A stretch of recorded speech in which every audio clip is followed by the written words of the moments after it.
Hello everyone, and welcome back to X-Ranger.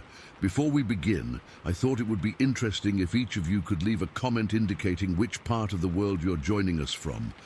Also, don't forget to like and subscribe if you're enjoying the episodes.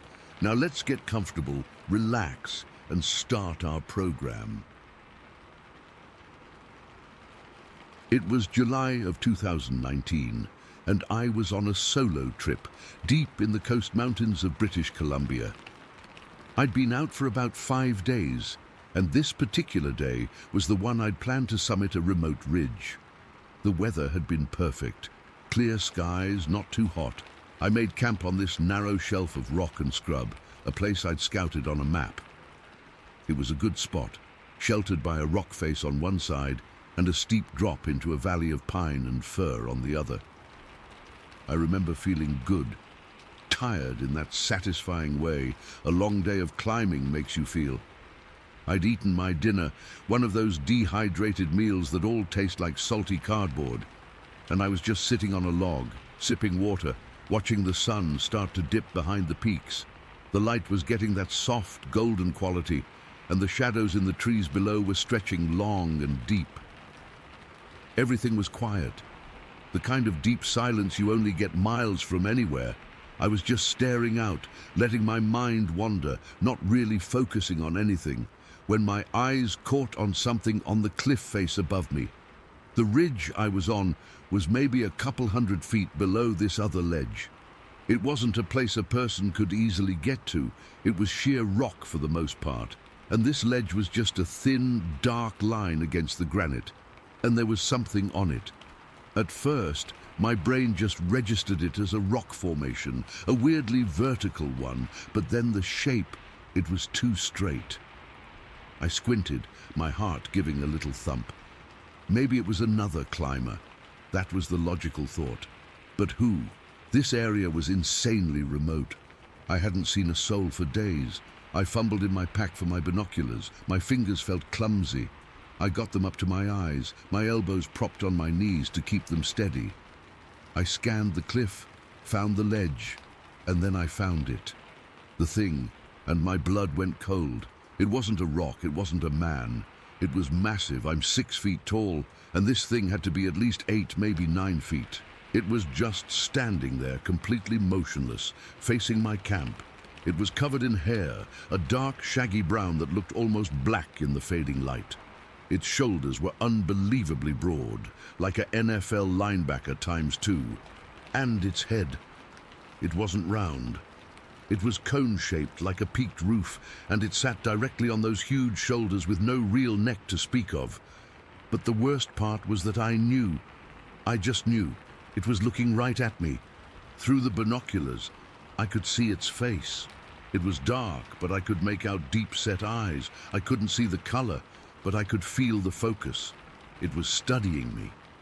It had been standing there, watching me, for who knows how long while I was just sitting there, oblivious. My breath hitched in my throat. I lowered the binoculars for a second, my hands shaking so bad I almost dropped them. This wasn't happening. This was some kind of fatigue hallucination. I looked again. It was still there, utterly still. It didn't move a muscle. It was like a statue of something that shouldn't exist. The silence around me felt heavier now, oppressive.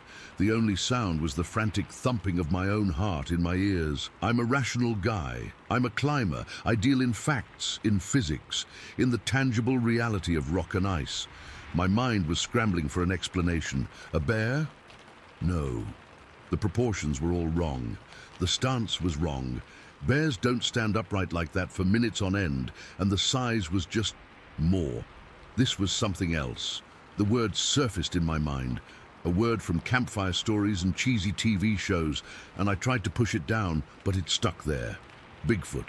The terror wasn't a sudden jolt. It was a slow, creeping cold that started in my gut and spread out to my fingers and toes. I was exposed. My little orange tent was a bright beacon against the grey rock. My campfire was a dead pile of ash, but I was sitting right out in the open. This thing was 200 feet above me, and it had the high ground. It was the hunter, and I was the thing being hunted. I felt a primal fear, the kind you read about, the kind that short-circuits your modern brain and leaves you with just the ancient lizard part that knows pure, undiluted dread. I don't know how long we stayed like that. Me staring through the binoculars, it staring down. It felt like an hour, but it was probably only a few minutes. Then it moved. It didn't lurch or stumble. Its movement was smooth, unnervingly fluid for something so huge. It took a step along the ledge, its gait powerful and confident. It didn't look away from me, then it crouched. It moved into a low squat, its massive haunches bunching, and it leaned forward over the edge of the ledge. One of its arms, long and thickly muscled, came out, and it placed a hand on the rock in front of it for balance. The hand was huge. I couldn't see fingers, just a dark, solid shape. It was leaning out, peering down at me, studying me, like I was a curious insect. There was no aggression in its posture, no threat display. That was almost worse. It was calm. It was in complete control. I was frozen, my body rigid. I couldn't have moved if I wanted to. My brain was screaming at me to get in the tent, to hide, but my limbs were locked. Then it straightened up, turned, and in two more of those smooth, powerful strides, it disappeared behind an outcrop of rock on the ledge. It was gone. I let out a breath I didn't realize I'd been holding. It was a ragged, shaky sound. I lowered the binoculars, my arms feeling like wet noodles. The spot on the ledge was empty. The evening was just as quiet. The sky just as pretty, but everything had changed. For a few minutes, I just sat there trying to process it. My mind was racing. Did I just see that? Was it real? I kept looking at the empty ledge, half expecting it to reappear. It didn't. The rational part of my brain was still fighting. A trick of the light, a shadow, but I'd seen it through the binoculars. I'd seen the texture of the hair, the shape of its head, the way it moved. That was no shadow. I forced myself to stand up. My legs were wobbly. I needed to do something. I started pacing the small area of my camp, my eyes constantly flicking back up to that ledge. Nothing. The forest below was dark now, a wall of blackness. I felt a new kind of fear then, the fear that it wasn't gone, that it had just gone around, that it was now moving through those trees, coming for me. I decided to get my tent set up. It felt like a pathetic shield, but it was something to do. My movements were jerky, rushed. I kept stopping to listen. The normal night sounds, the chirp of a distant bird, the rustle of a breeze in the needles, now sounded like threats. Every little noise made me jump. It was when I was hammering the last tent peg into the hard ground that I heard it. A scraping sound. It came from above, from the direction of the ledge. I froze. The small hammer still in my hand. It wasn't a loud sound. It was a dry, gritty scrape, like something heavy being dragged over rock. It lasted for a few seconds, then stopped. The silence that followed was even heavier than before. I held my breath, my ears straining. Then came the other sound. It was a low, deep exhale. It wasn't a growl, it wasn't a roar. It was just a breath. A long, drawn-out release of air, but it was so low it was almost a vibration, a bass note that seemed to come from everywhere and nowhere at once. It echoed faintly in the bowl of the valley, a hollow, lonely sound. It was the most unsettling thing I have ever heard. It wasn't an animal sound I recognized. It was something ancient and powerful, and it was right above me. That's when the full-blown panic set in. It was still there. It hadn't left. It was just out of sight, and it was letting me know. I abandoned any pretense of normalcy. I scrambled into my tent, zipping the door shut so fast I almost broke the zipper. I sat in the middle of the tiny space, my back against the far wall, my ice axe gripped in both hands. It was a stupid weapon against something like that, but it was all I had. It was cold, hard metal, and holding it made me feel a tiny, tiny bit less helpless. I didn't sleep, not for a second. I sat there all night, listening. My body was tensed for flight, every muscle coiled. I heard the scraping sound 2 more times, each one sending a fresh jolt of terror through me. I didn't hear the breath again, but I kept imagining I could. The hours dragged by. I watched the digital numbers on my watch change with agonizing slowness. The inside of the tent was pitch black, and the darkness felt like a physical weight. Every rustle of the nylon in the wind made my heart leap into my throat. I was convinced that at any moment, a massive, dark hand would rip through the fabric and grab me. I played the sight of it over and over in my head. The sheer size of it, the calm way it had looked at me, the intelligence in that stare. This wasn't some mindless beast. It had purpose.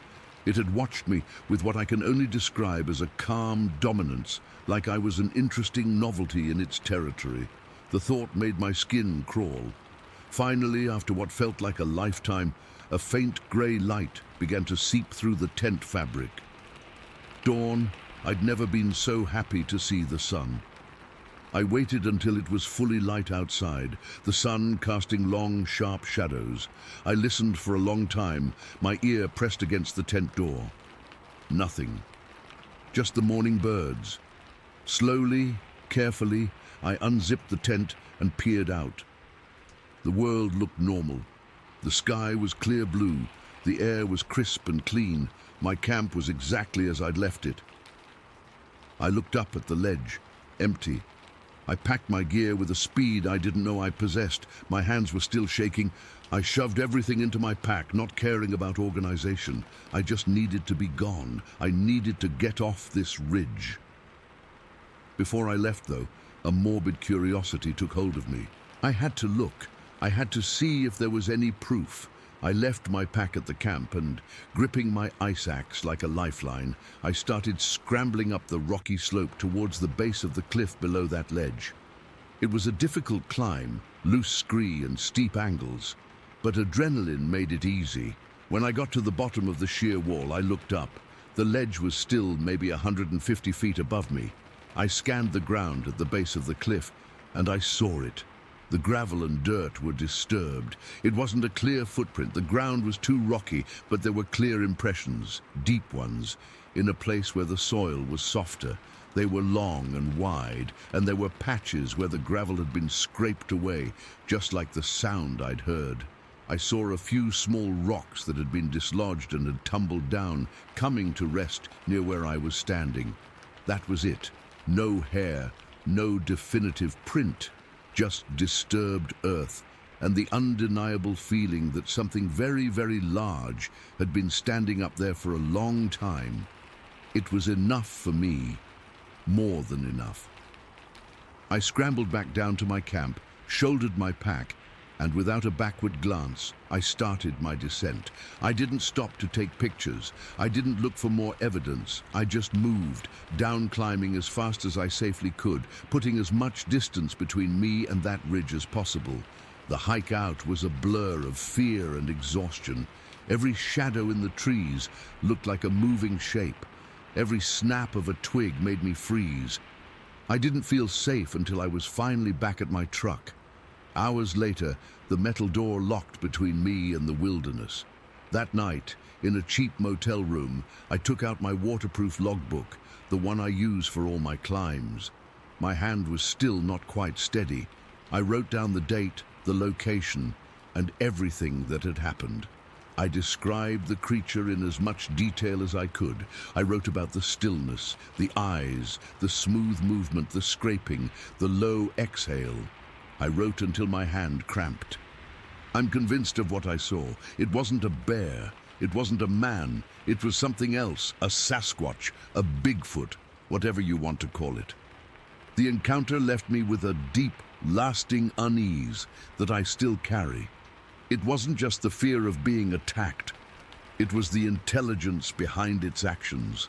The way it observed me with that calm, almost curious dominance. It felt like I had been assessed by something that belonged in those mountains in a way I never could. I'd gone into the wilderness thinking I was a visitor in its world, but I left knowing I was just a temporary spectator to something much older and far more powerful than I could have ever imagined.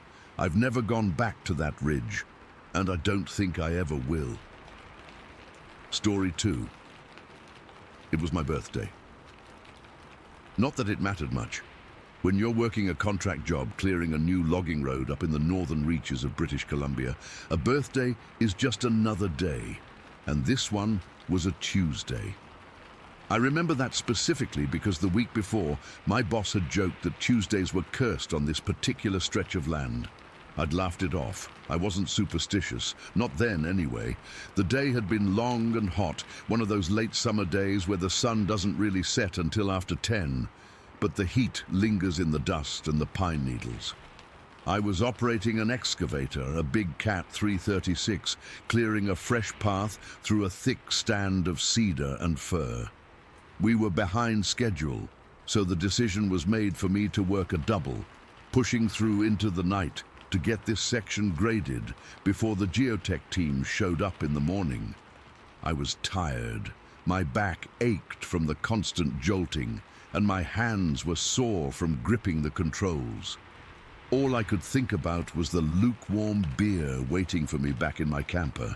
It must have been around 1 in the morning when I finally shut the machine down. The sudden silence was always a shock, going from the deafening roar of the diesel engine and the crunching of timber to absolute, profound quiet.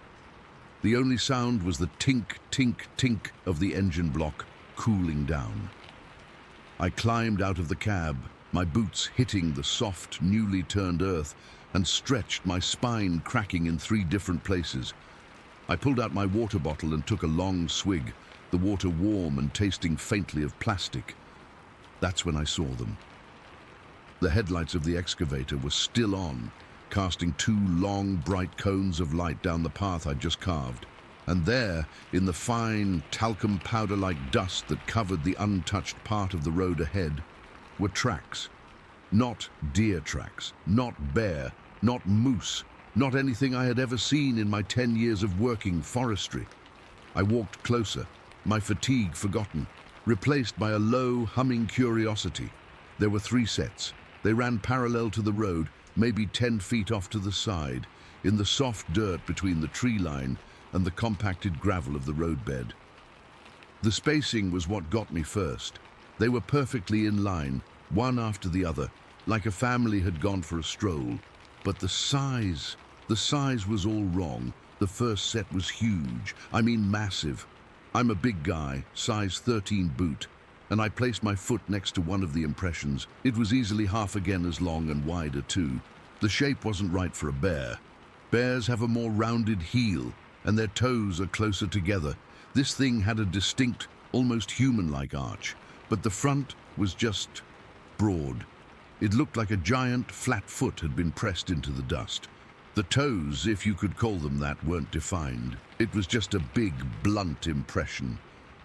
The second set was smaller, but still bigger than my own foot, maybe the size of a large man's boot. And the third set was small, child-sized. That was the one that really sent a cold trickle down my spine. A child out here, in the middle of nowhere, in the dead of night. It made no sense. The pattern was unnerving. They weren't meandering.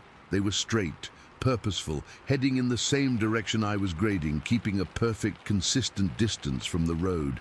It was like they were using my new road as a guide. I stood there for a good 5 minutes, just staring, trying to logic it out. A family of hikers at 1 in the morning without a flashlight, in an area that was, until today, completely inaccessible old-growth forest. No, impossible.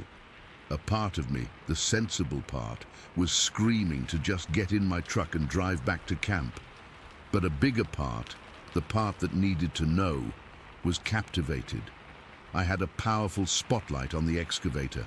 I climbed back into the cab, fired up the engine just to get the hydraulics for the lights, and swung the arm around, pointing the beam down the road. The tracks continued. As far as the light could reach, I could see the 3 distinct sets marching on in that eerie single-file line. I made a decision then, one I would question for a long time after. I decided to follow them, not on foot. Hell no, I was curious, not stupid. I'd follow them in the excavator. It was slow, lumbering and loud, but it was a giant 20-ton metal cage. I felt safe inside it. So I started rolling forward, the machine groaning and clanking, its tracks chewing up the ground. I kept the spotlight fixed on the prints, my eyes glued to them. The cab was hot and stuffy, smelling of diesel and my own sweat. I had the radio on low, some classic rock station from a town 100 miles away, but I turned it off. The silence felt necessary. For over a mile, I followed those tracks. The woods on either side were a wall of blackness. My spotlight just created a tunnel of vision, illuminating the dust and the prints and nothing else. The trees were so thick, they swallowed the light whole. I remember my knuckles were white on the controls. My heart was thumping in a steady, anxious rhythm. This wasn't fun anymore. This was deeply, fundamentally wrong. Every instinct I had was telling me to turn back, that I was seeing something I wasn't supposed to see. The feeling of being watched was so intense, it was like a physical pressure. It's hard to describe. It wasn't a guess. It was a certainty. Something was in those trees just beyond the light, keeping pace with me. I'd jerk my head to the side, trying to peer into the gloom, but I'd see nothing. Just shifting shadows and the dark trunks of the trees. But the feeling never went away. It was a cold weight in my gut. Then I reached the end of the line, literally. The tracks just stopped. I brought the excavator to a halt, the diesel engine rumbling. I moved the spotlight beam back and forth, up and down. Nothing. The 3 sets of tracks ended in the middle of a perfectly flat, open area of dust. There were no tracks leading away into the trees, no scuff marks, no broken branches. It was as if the things that made them had simply vanished into thin air, or been plucked straight up into the sky. The job site was just ahead, a clearing where we parked the smaller equipment and the Porter John. My boss's pickup truck was there. I sat in the cab of the excavator for a long time, just staring at that spot where the tracks ended. The engine ticked. The woods were silent. That heavy, watching feeling was gone. It had just evaporated. The relief was immediate, but short-lived, because its absence only confirmed that it had been real. After what felt like an hour, but was probably only 10 minutes, I shut the machine down for the final time and walked over to my truck on shaky legs. I didn't run. I forced myself to walk, but every hair on my body was standing up. I drove back to the main camp, my headlights feeling pathetically weak against the immense darkness. The next morning, I told my boss Gary about it. He was a grizzled old guy who'd seen everything in the bush. He listened, sipping his coffee, not saying a word. After I finished, he just grunted and said, "Show me." We drove back out there in his truck, his nephew, a kid named Jake, in the back seat. The sun was up, and the forest looked normal, almost friendly. But when we got to the spot, the tracks were still there. Seeing them in the daylight was, in a way, even creepier. They were so clear, so undeniably real.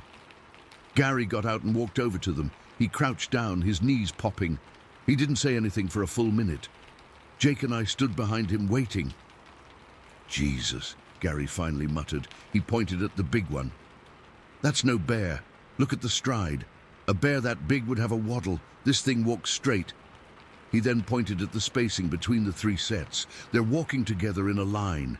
See? The big one in front, the medium one, then the little one. Jake, who was maybe 19 and thought he knew everything, said, "Maybe it's like a prank? Someone with weird shoes?" Gary just looked at him and his face was dead serious. "Kid, we're 50 miles from the nearest town.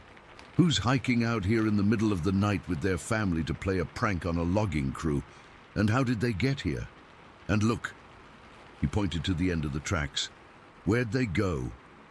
We all stared at the abrupt end. There was no answer. The 3 of us, standing in the middle of nowhere, completely baffled by a line in the dirt. The mystery of it was a physical thing hanging in the air between us. It was terrifying because it was unsolvable. We took some pictures with our phones. Gary measured the big one with a tape measure from his truck. It was over 18 inches long. We just stood around kicking at the dirt, throwing out theories that got more and more desperate. Nothing fit. Then the sky started to change. The bright blue turned to a flat, dull grey. The wind picked up, a cold wind that smelled of rain. We heard the first rumble of thunder in the distance. "Shit," Gary said. "Storm's coming. A big one." We got back in the truck and headed to the work site to tarp some of the equipment.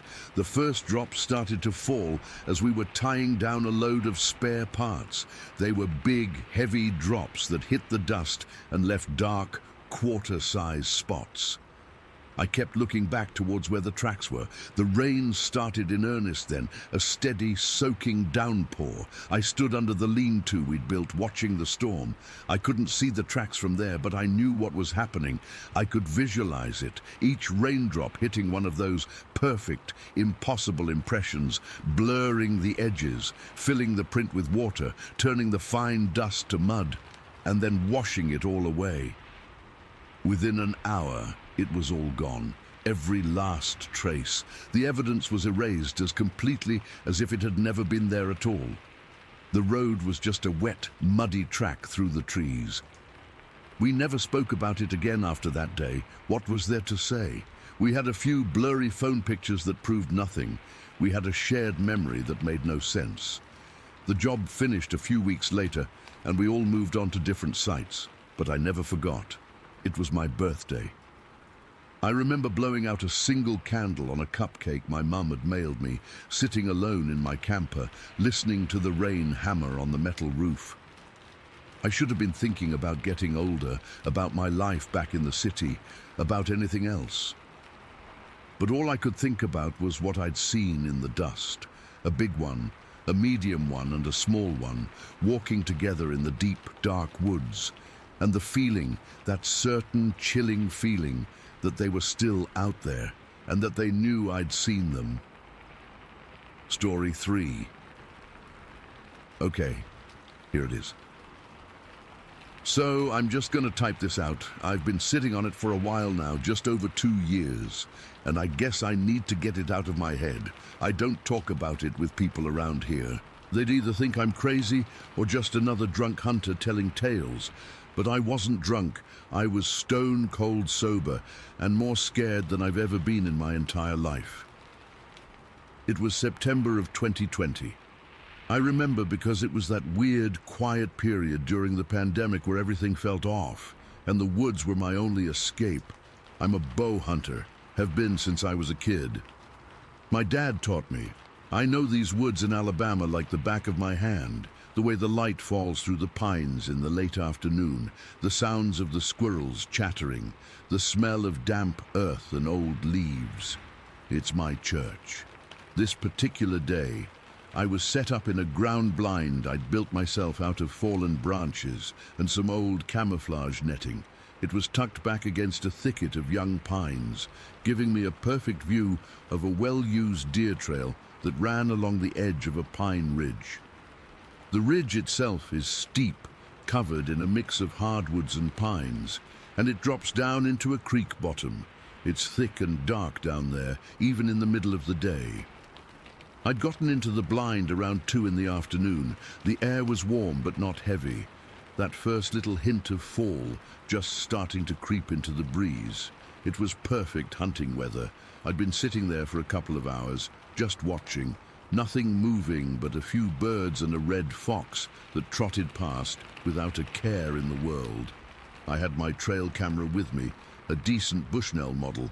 I'd brought it to move it to a new spot after checking the SD card at home. For now, I'd strapped it to a medium-sized pine tree about 30 yards directly in front of my blind, pointing right down the trail. I remember thinking it was a good angle. Everything was normal. I was just sitting there, my bow across my lap, my mind drifting, thinking about nothing in particular. And then, it all just stopped. It wasn't a gradual thing. It was like someone flipped a switch. 1 second, the woods were alive with the usual background noise, the birds, the distant rustle of leaves, the buzz of insects. The next second, it was dead silent. I mean, completely silent. The kind of silence that feels heavy, like a weight pressing down on your ears. It's a sound you hear about, but you don't really understand it until you're in it. It's not peaceful. It's a warning. Every animal in the woods just shut up at the exact same time. My first thought was, bear. We have black bears around here, not a ton, but they're here. My body went tight, every muscle tensed. I slowly, so slowly, leaned forward, peering through the mesh window of the blind, my eyes scanning the tree line.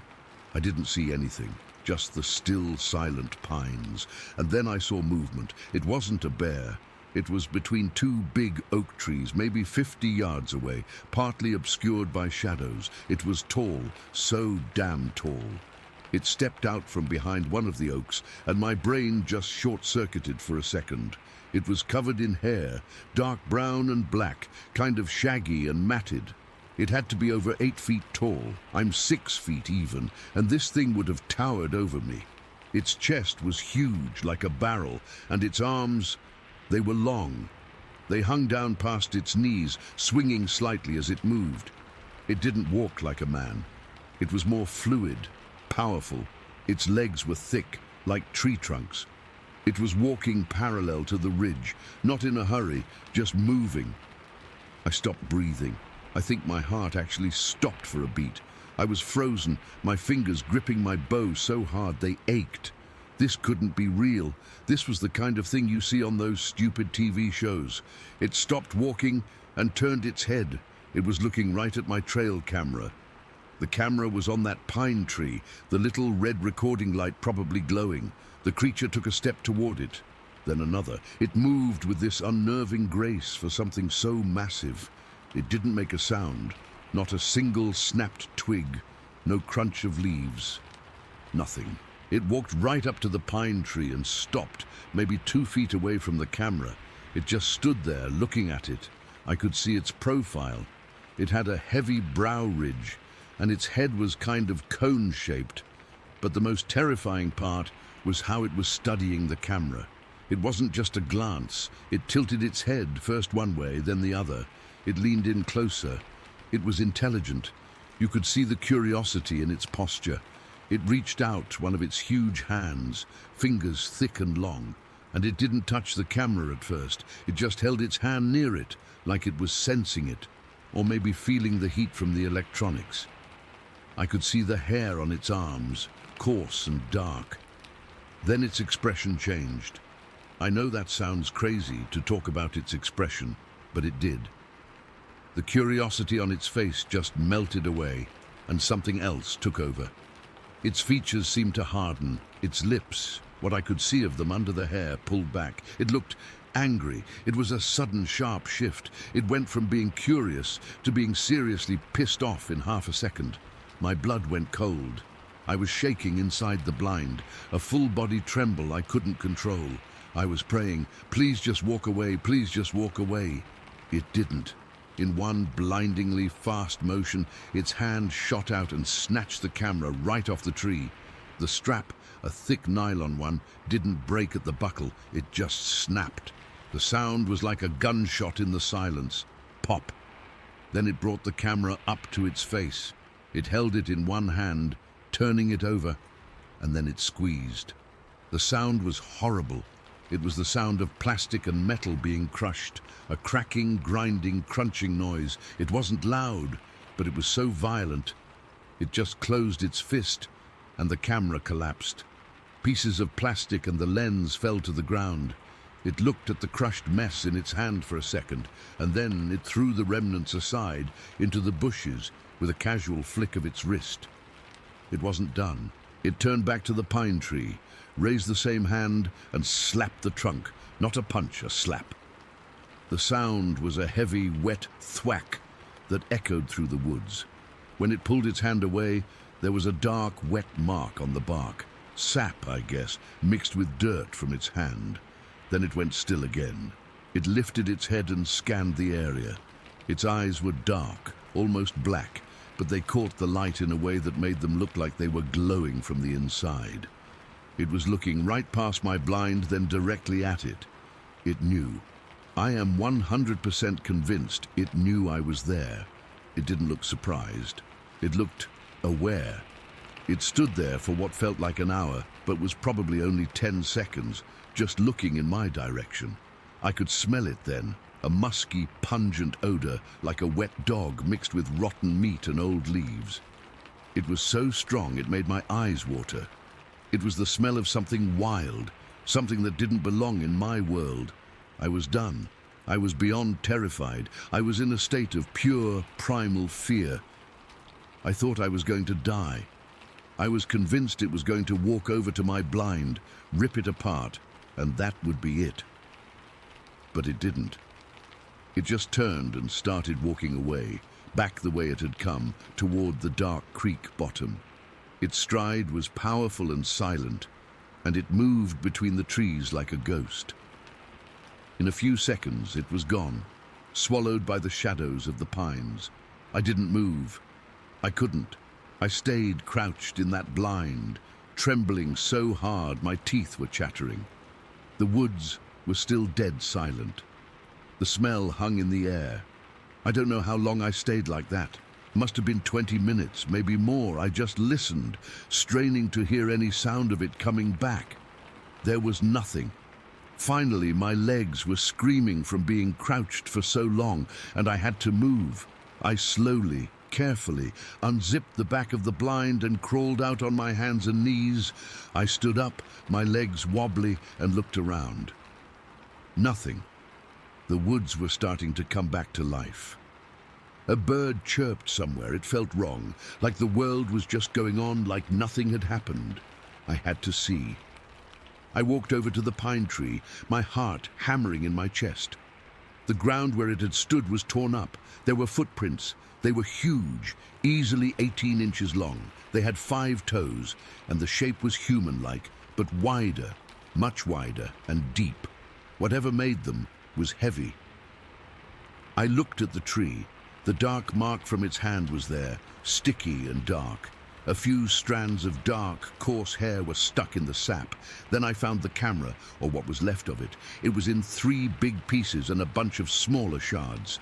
The metal housing was bent. The screen was just powdered glass. I picked up the main body. It was still warm. I could see the imprints of fingers pressed into the hard plastic. I gathered up the pieces, my hands shaking so bad I could barely hold them. I didn't even bother looking for the SD card. It was pointless. I just got my stuff and got out of there. I half ran, half walked back to my truck, looking over my shoulder the whole way. I never went back to that spot. I sold my bow that winter. I haven't been hunting since. People ask me why I quit, and I just say I lost the taste for it. What else am I supposed to say? That I saw something that wasn't supposed to be real, and it was smart, and it was strong, and it knew I was there, that it looked at a man-made object and got angry, that it left me alone, not out of ignorance, but maybe out of choice. I still have the pieces of that camera in a shoebox in my garage. I don't know why. I guess it's proof to myself that I didn't imagine it. But sometimes, on a quiet night, I can still smell that musky odor, and I remember those dark, intelligent eyes looking right at me, and I get chills all over again. I don't know what it was. I just know what I saw, and I know it saw me too.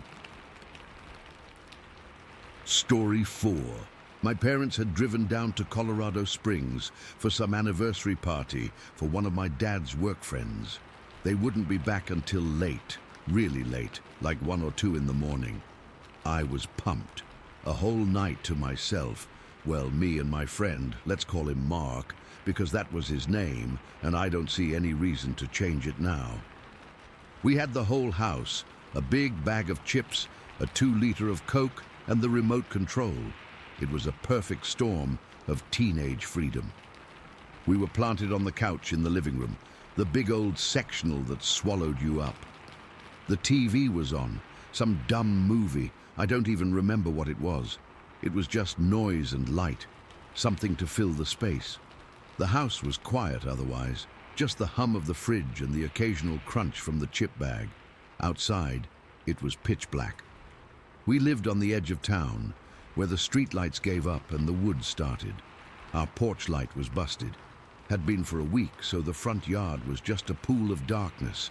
I was mid-laugh at something on screen when I felt Mark go stiff beside me. Not like, oh, that's funny, stiff, but rigid, like a board.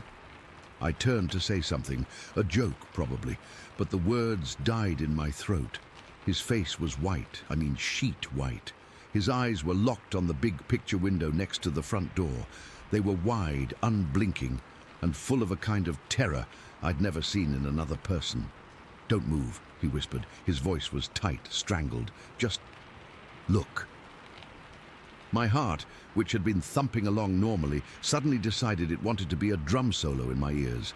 I slowly, so slowly it felt like my neck was creaking, turned my head to follow his gaze. The picture window had these vertical blinds, but they were open, giving a clear view of the front porch and the darkness beyond. And there, in the center of the glass, was a face. It wasn't a human face. That was the first thing my brain screamed at me. It was too high up. The top of the window was a good 7 feet off the ground, and this thing, its face was right in the middle of the pane, which meant it had to be standing on the porch, and it had to be incredibly tall. The head was round, not perfectly round like a ball, but just a big, dark, round shape. I couldn't make out any features, no eyes, no nose, no mouth. It was just a dark silhouette against the slightly less dark night behind it. But I knew it was looking in. I could feel it. This intense, focused pressure, like all the air in the room was being sucked towards that window. We both stopped breathing. The movie kept playing, some car chase scene with squealing tires and explosions, but it sounded a million miles away. All I could hear was the blood roaring in my head. The thing didn't move, it just stared. Then Mark broke. He made this little gasping sound like a fish out of water and scrambled backwards off the couch, falling onto the floor. That broke the spell for me too.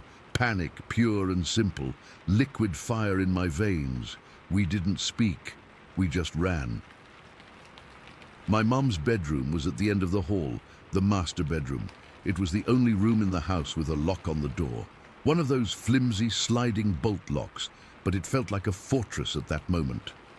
We tumbled inside, a tangle of limbs and fear, and I slammed the door shut.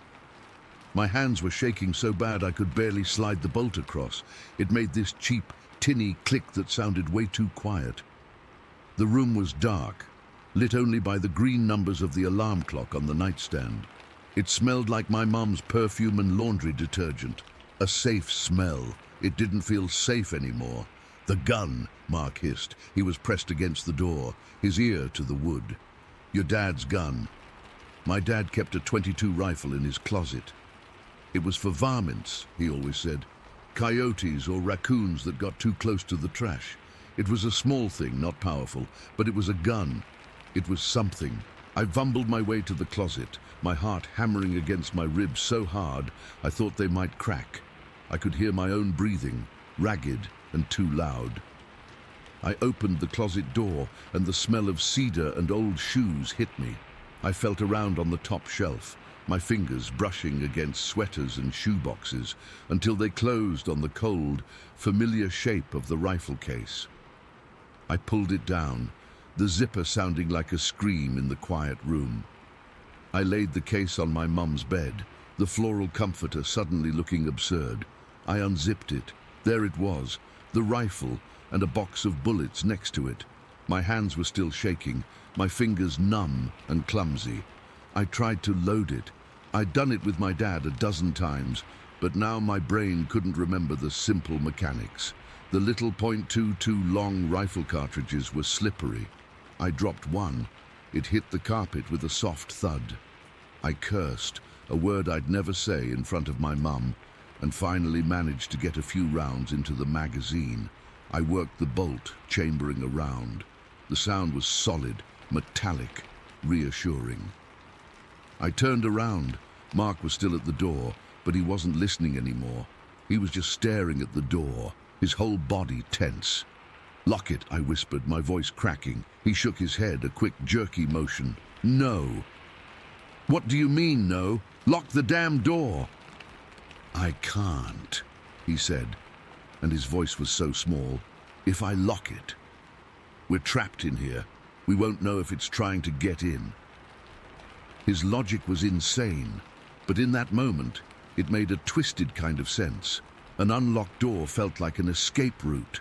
A locked door felt like a coffin, so the bolt stayed open. That's when we heard it, a sound from the other side of the door, from the hall.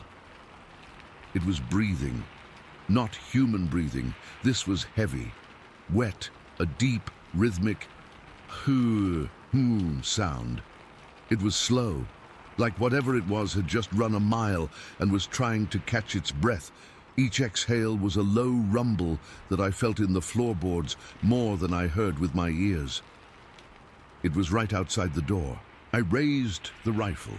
It felt incredibly light and useless in my hands. I pointed it at the door, my arms trembling. Mark had backed away from the door, pressing himself against the wall beside me, his eyes wide and fixed on the thin strip of light under the door. Then the scratching started. It wasn't a casual sound. It wasn't a dog wanting to be let in. This was deliberate, slow, long drags of something hard and sharp against the wood of the door. Scratch, scratch. It went from the top of the door, way higher than a person could reach, all the way down to the bottom. The sound grated on my teeth, set my nerves on fire. We were frozen, two statues holding our breath in a dark bedroom, listening to a nightmare scratch its way through our front door. The scratching stopped. The heavy breathing continued. Then a new sound, a soft, crinkling, tearing noise. It took me a second to place it. The screen door. The front door itself was solid wood, but it had a flimsy aluminum screen door on the outside. The sound was the screen being pushed, stretched. There's a small, diamond-shaped window in the top half of my mum's bedroom door. Maybe for decoration, I don't know. It was covered by a little lace curtain on our side. Through that tiny window, we could see down the hall, towards the front door. And we saw a hand. It pressed against the screen of the front door, which was visible from our angle down the hall. It wasn't a human hand. It was huge. It was covered in thick, dark, matted-looking fur.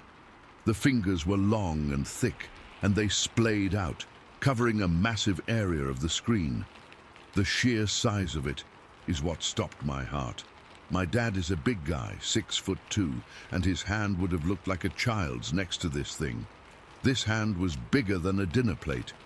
The screen bulged inward under the pressure, the thin metal frame groaning. It was just there, pressed against the outside world, showing us exactly what was out there with us. A thing that had to be 10, maybe 11 feet tall. A thing that was now focused on getting in. Mark snapped. He lunged forward, ripped the rifle from my hands. I was too stunned to stop him. He didn't even aim properly. He just raised the gun, pointed it in the general direction of the front of the house, and pulled the trigger. The bang was deafening in the small, enclosed space. The smell of gunpowder, sharp and acrid, filled the room. A tiny, perfect hole appeared in the window of my mom's bedroom door, and a larger one blew out the window pane in the front door down the hall.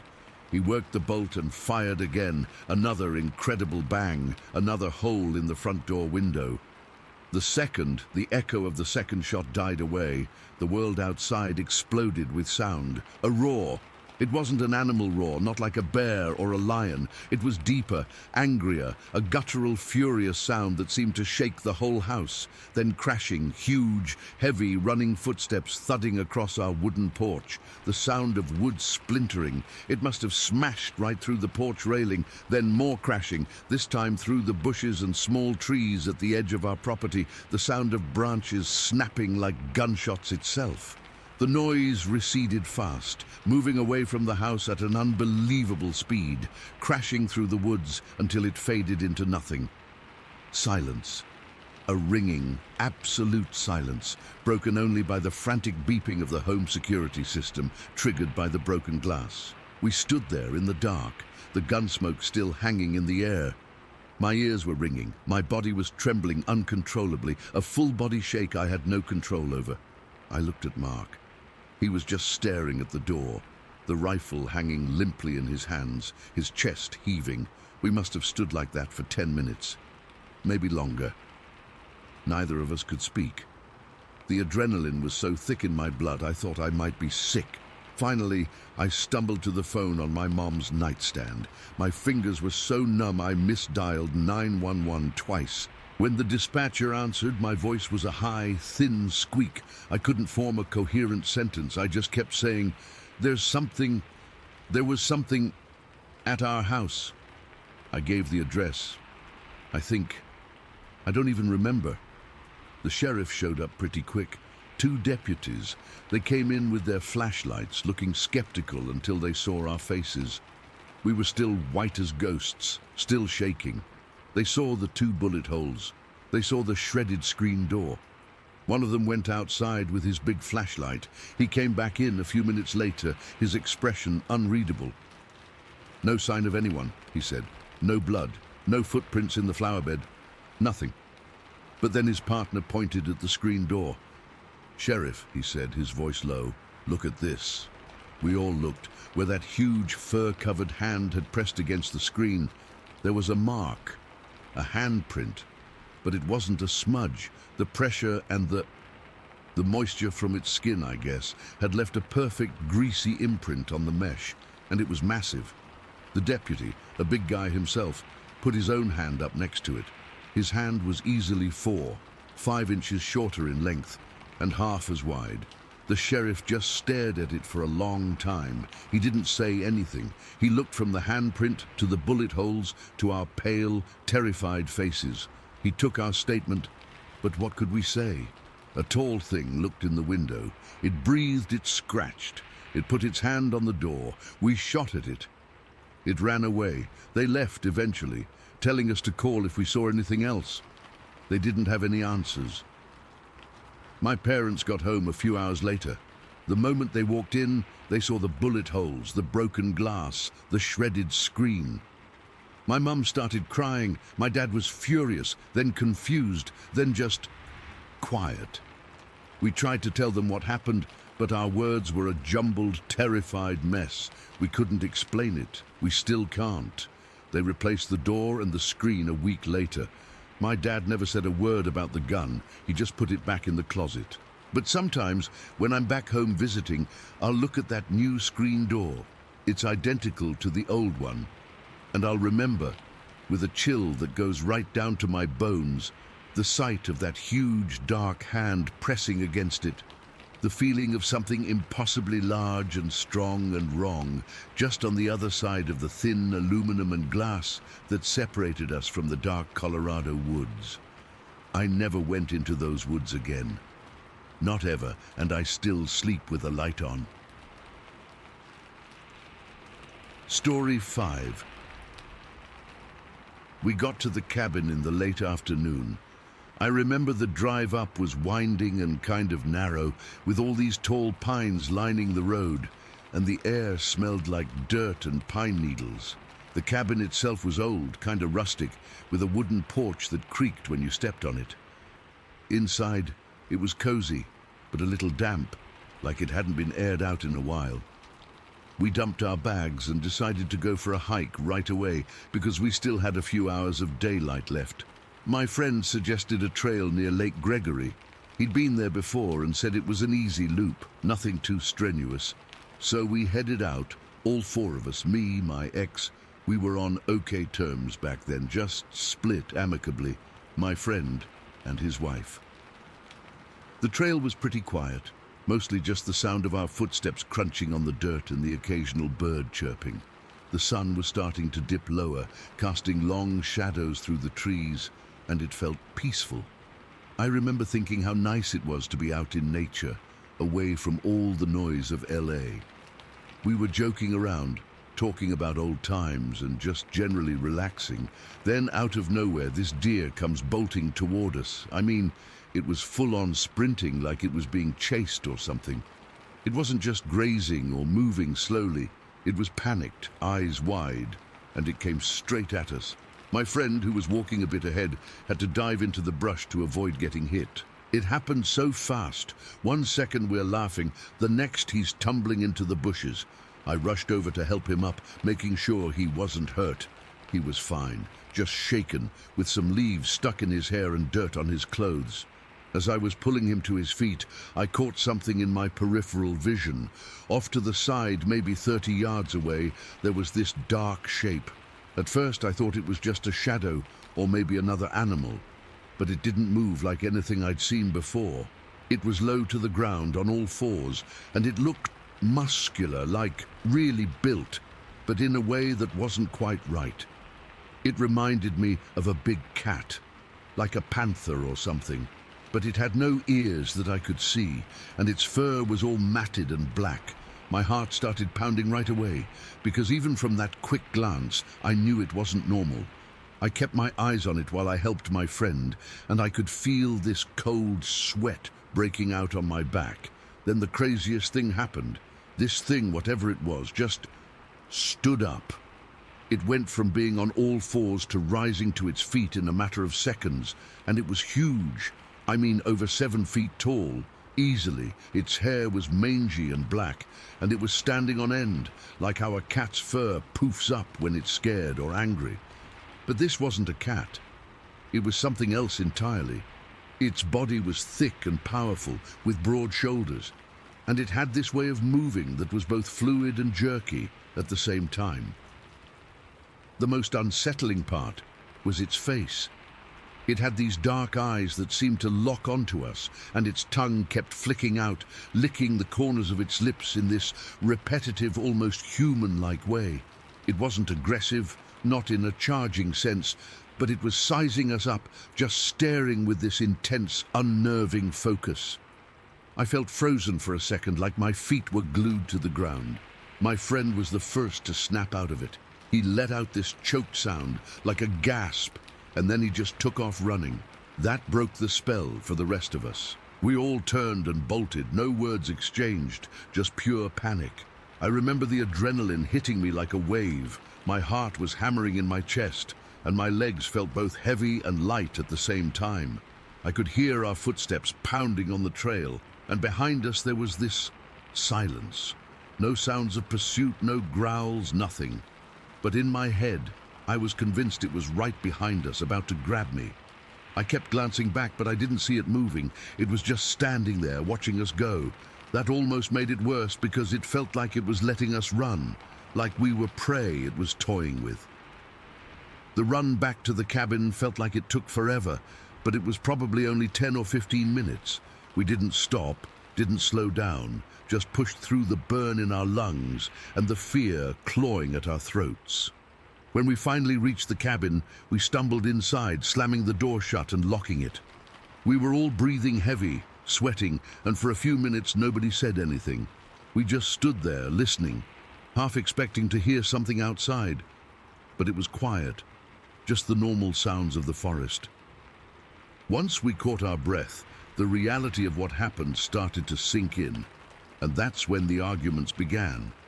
I was the first to speak, I think. I said something like, "What the hell was that? It looked like some kind of giant cat." My friend shook his head, his face pale. "No way, man, that was a gorilla or something. It had that bulky build like an ape." His wife nodded, adding, "Yeah, it reminded me of a gorilla too, but dirtier, like it had been living rough." Then my ex chimed in, her voice shaky. "Are you kidding? It was a man, a hairy man with jagged teeth. I saw its mouth when it licked its lips. It was human-like, but wrong." We went back and forth for what felt like an hour, each of us insisting on what we saw. I kept describing the cat-like features, the lack of ears, the way it moved on all fours initially, the fur standing on end. My friend and his wife stuck to the gorilla comparison, talking about the broad chest and the way it stood. My ex was adamant about the human aspect, focusing on the face and the teeth. It was frustrating because we were all there, all saw the same thing, but our brains must have processed it differently. I remember feeling this deep sense of confusion, like my own eyes were lying to me. How could we all have such different takes on something so vivid? The rest of the evening was tense. We didn't go back outside, just stayed in the cabin with the lights on, jumping at every little noise. I kept peeking out the windows, but I didn't see anything. The forest was just normal, but that normalcy felt fake, like a cover for something lurking out there. We tried to rationalize it. Maybe it was a bear or a large dog, or even someone in a costume, but none of that fit. Bears don't stand up and stare like that, and dogs don't have that kind of muscular structure. A costume out here in the middle of nowhere, it didn't make sense. As the night wore on, the fear didn't really fade. It just settled into this low hum of anxiety. I couldn't sleep, lying there on the couch and listening to the sounds of the cabin creaking. Every time the wind rustled the trees, my heart would skip a beat. I kept replaying the moment in my head, the deer running, my friend diving, that dark shape, and then it rising up. The way it licked its lips, it was so deliberate, almost like it was tasting the air or something. I've never been superstitious or into cryptids, but that day changed something in me. It was humbling, you know, like here I am, a guy from the city thinking I know how the world works, and then nature throws this at me. We left the next morning, earlier than planned. Nobody wanted to stick around. On the drive back, we didn't talk much about it, but it was hanging over us like a cloud. Since then, I've read up on Bigfoot and other sightings, and it's weird how many stories match parts of what we saw. But I still don't have an answer. Was it a Bigfoot, some kind of unknown animal? I don't know. All I know is that it happened, and it's made me question what's really out there in the wilderness. To this day, I get a knot in my stomach when I think about it, and I've never gone back to that area. Sometimes, when I'm hiking elsewhere, I'll catch a movement in the corner of my eye, and for a split second I'm back there, feeling that same raw fear. It's like a shadow that never quite goes away. Story 6. Okay, here goes nothing. I've typed this out and deleted it about a dozen times over the years, but I figure if I don't put it out there now, I never will. This happened back in November of 2009. I remember because it was the tail end of the rifle season, and I was determined to get one more decent buck before it closed. My name's Gary. I've been hunting these woods in western Wisconsin since I was old enough to hold a rifle. My dad taught me. His dad taught him. You get the picture. I know these woods around the Chequamegon National Forest like the back of my hand, or at least I thought I did. That morning I woke up at 3:30 in the morning. I didn't need an alarm. My body just knows when it's a hunting day. The house was quiet. My wife was still asleep, and I remember moving around in the dark, trying not to make any noise. I pulled on my layers, thermal underwear, a heavy flannel, my insulated Carhartt bibs. The ritual of it was comforting. I made a thermos of black coffee, grabbed my gear, and headed out to my pickup truck. The cold hit me like a wall when I opened the door. It was that dry, brittle cold that makes the air feel sharp in your lungs, the kind of cold where you can see your breath even before you step outside. The drive to my spot was all back roads, just me and my headlights cutting through the pitch black. I didn't pass a single other car. My mind was on the hunt, running through the usual checklist. Rifle, check. Ammo, check. Safety harness, check. I was heading to a specific tree stand I'd put up myself a few seasons back. It's in a good-sized clearing, a place where deer like to cross from a thick bedding area to a creek. I'd taken a nice 8-pointer from that stand 2 years prior. It felt like a lucky spot. I parked the truck on an old logging trail about 1.5 miles from the stand. I remember the crunch of the frozen gravel under my boots being the only sound as I got out. I loaded up my pack, slung my rifle over my shoulder, and started the hike in. I was using a small red lens headlamp to see the trail. You don't want a bright white light spooking any game that might be moving early. The woods were absolutely still, not even a breeze, just the sound of my own breathing and my footsteps. It was peaceful, normal. I got to the base of my tree right as the very first hint of grey was starting to lighten the eastern sky. It was that time where you can just barely make out shapes. but everything is still mostly shadows. I climbed up into the stand, got myself settled, and hooked my safety harness to the tree. I remember leaning my rifle against the rail and taking a slow sip of the hot coffee from my thermos. The metal cup was almost too hot to touch. That first sip is always the best part of the whole morning. I was looking out over the clearing, waiting for the world to wake up, and then it just stopped. I can't explain it any other way. 1 minute, there was the normal pre-dawn forest sounds, the occasional scuffle of a mouse or a squirrel in the leaves, the distant call of an owl. The next minute, it was like someone had thrown a soundproof blanket over everything. It was a silence so complete it felt heavy, like a physical weight pressing down on my ears. It's a feeling I'd only read about in hunting magazines, the kind of silence that means a predator is near. A bear, maybe, or a mountain lion. My first thought was, okay, something big is moving through, it'll pass. But it didn't pass. The silence just got deeper.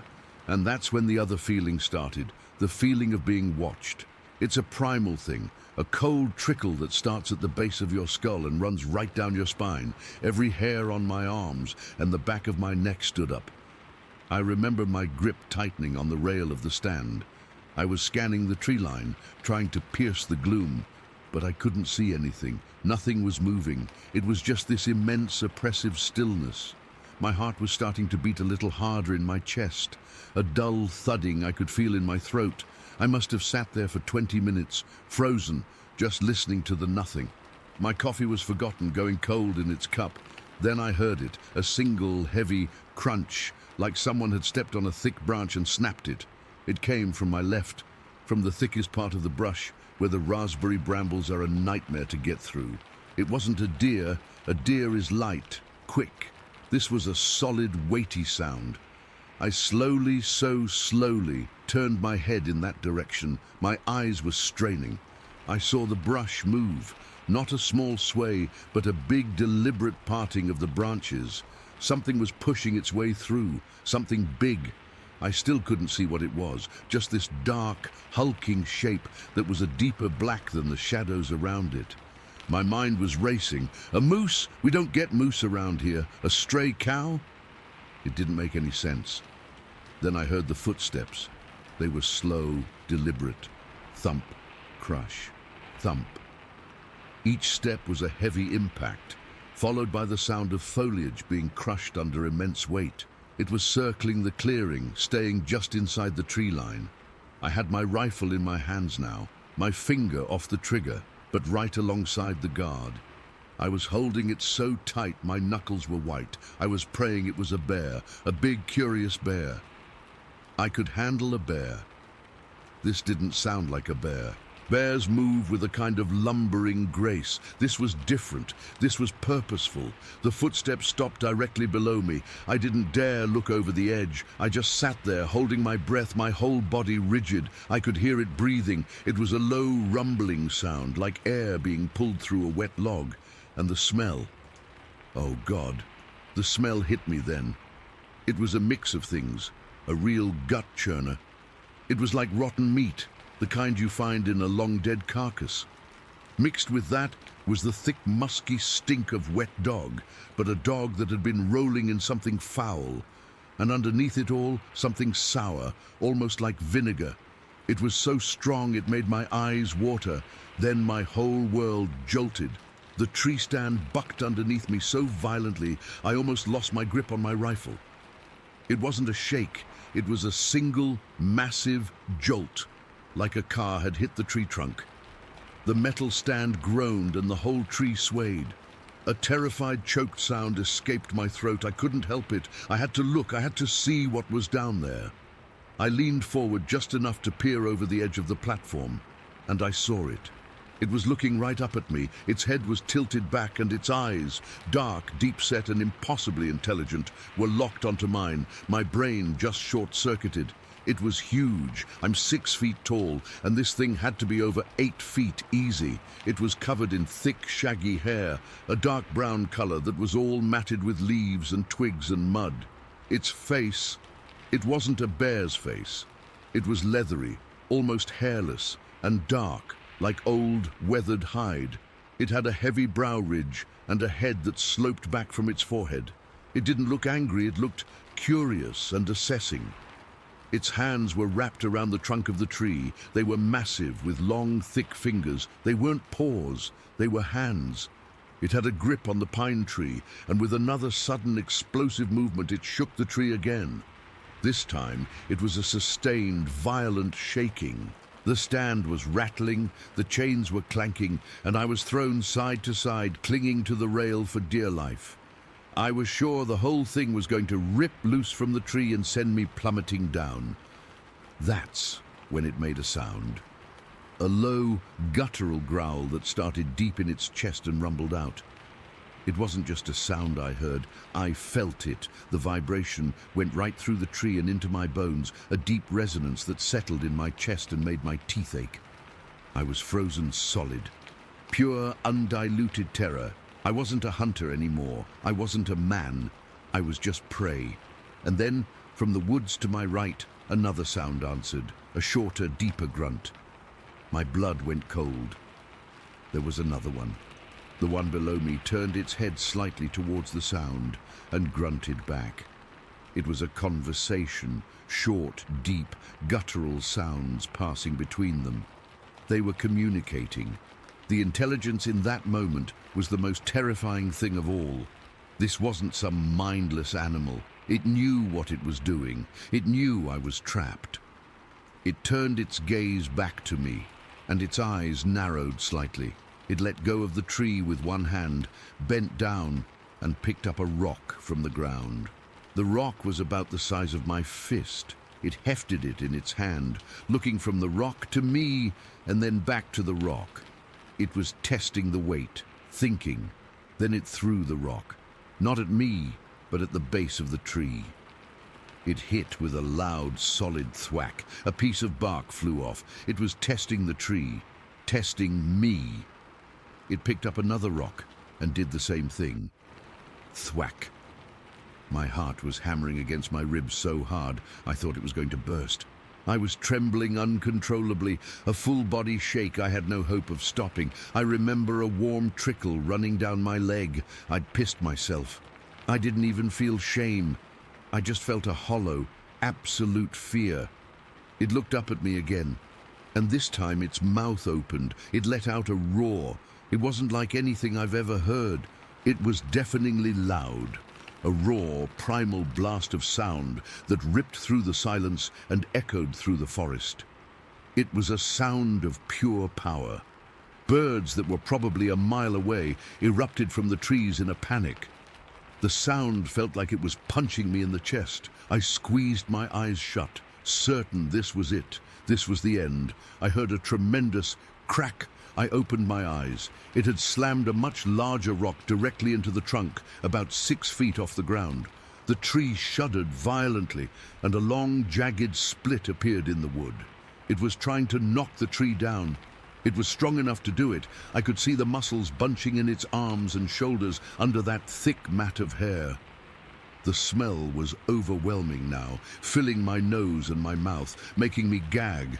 I just sat there, curled into a ball on the floor of the stand, my arms wrapped around my head. I wasn't praying to God. I was just making sounds, little whimpers. I was completely and utterly broken. I had a loaded rifle right next to me, and it never even occurred to me to use it. It felt as useless as a twig. What was a .30-06 round going to do to that? I don't know how long I stayed like that. It could have been 2 minutes or 2 hours. Time lost all meaning, but eventually the shaking stopped. The heavy footsteps started again. Thump, crush, thump. They were moving away. The sound grew fainter, heading off in the direction of the second creature. The oppressive silence began to slowly lift. I heard a chickadee call somewhere far off. The normal world was tentatively coming back. I didn't move for a long, long time. I just stayed on that platform, shaking, listening. The sun had fully risen. Light was streaming into the clearing. It looked so normal, so peaceful. It felt like a sick joke. When my legs finally felt like they might support my weight, I slowly, painfully got to my knees and peered over the edge. The clearing was empty. I scanned the tree line. Nothing. I unhooked my harness with trembling hands and practically fell out of the stand climbing down. My muscles were so tense, they were cramping. When my feet hit the ground, my legs almost buckled. I looked at the base of the tree. The ground was all torn up. There were huge, deep footprints in the soft earth. They were long, easily over 18 inches and wide. They didn't look like a bear's track. They had a shape, an arch, and the impression of 5 toes. I saw the rocks it had thrown, just lying there. I saw the fresh white wood of the gash in the tree trunk. I didn't take pictures, I didn't investigate. I just grabbed my rifle and my pack, and I ran. I ran like I've never run before in my life, crashing through the undergrowth, not caring about the noise, not caring about anything except getting back to my truck.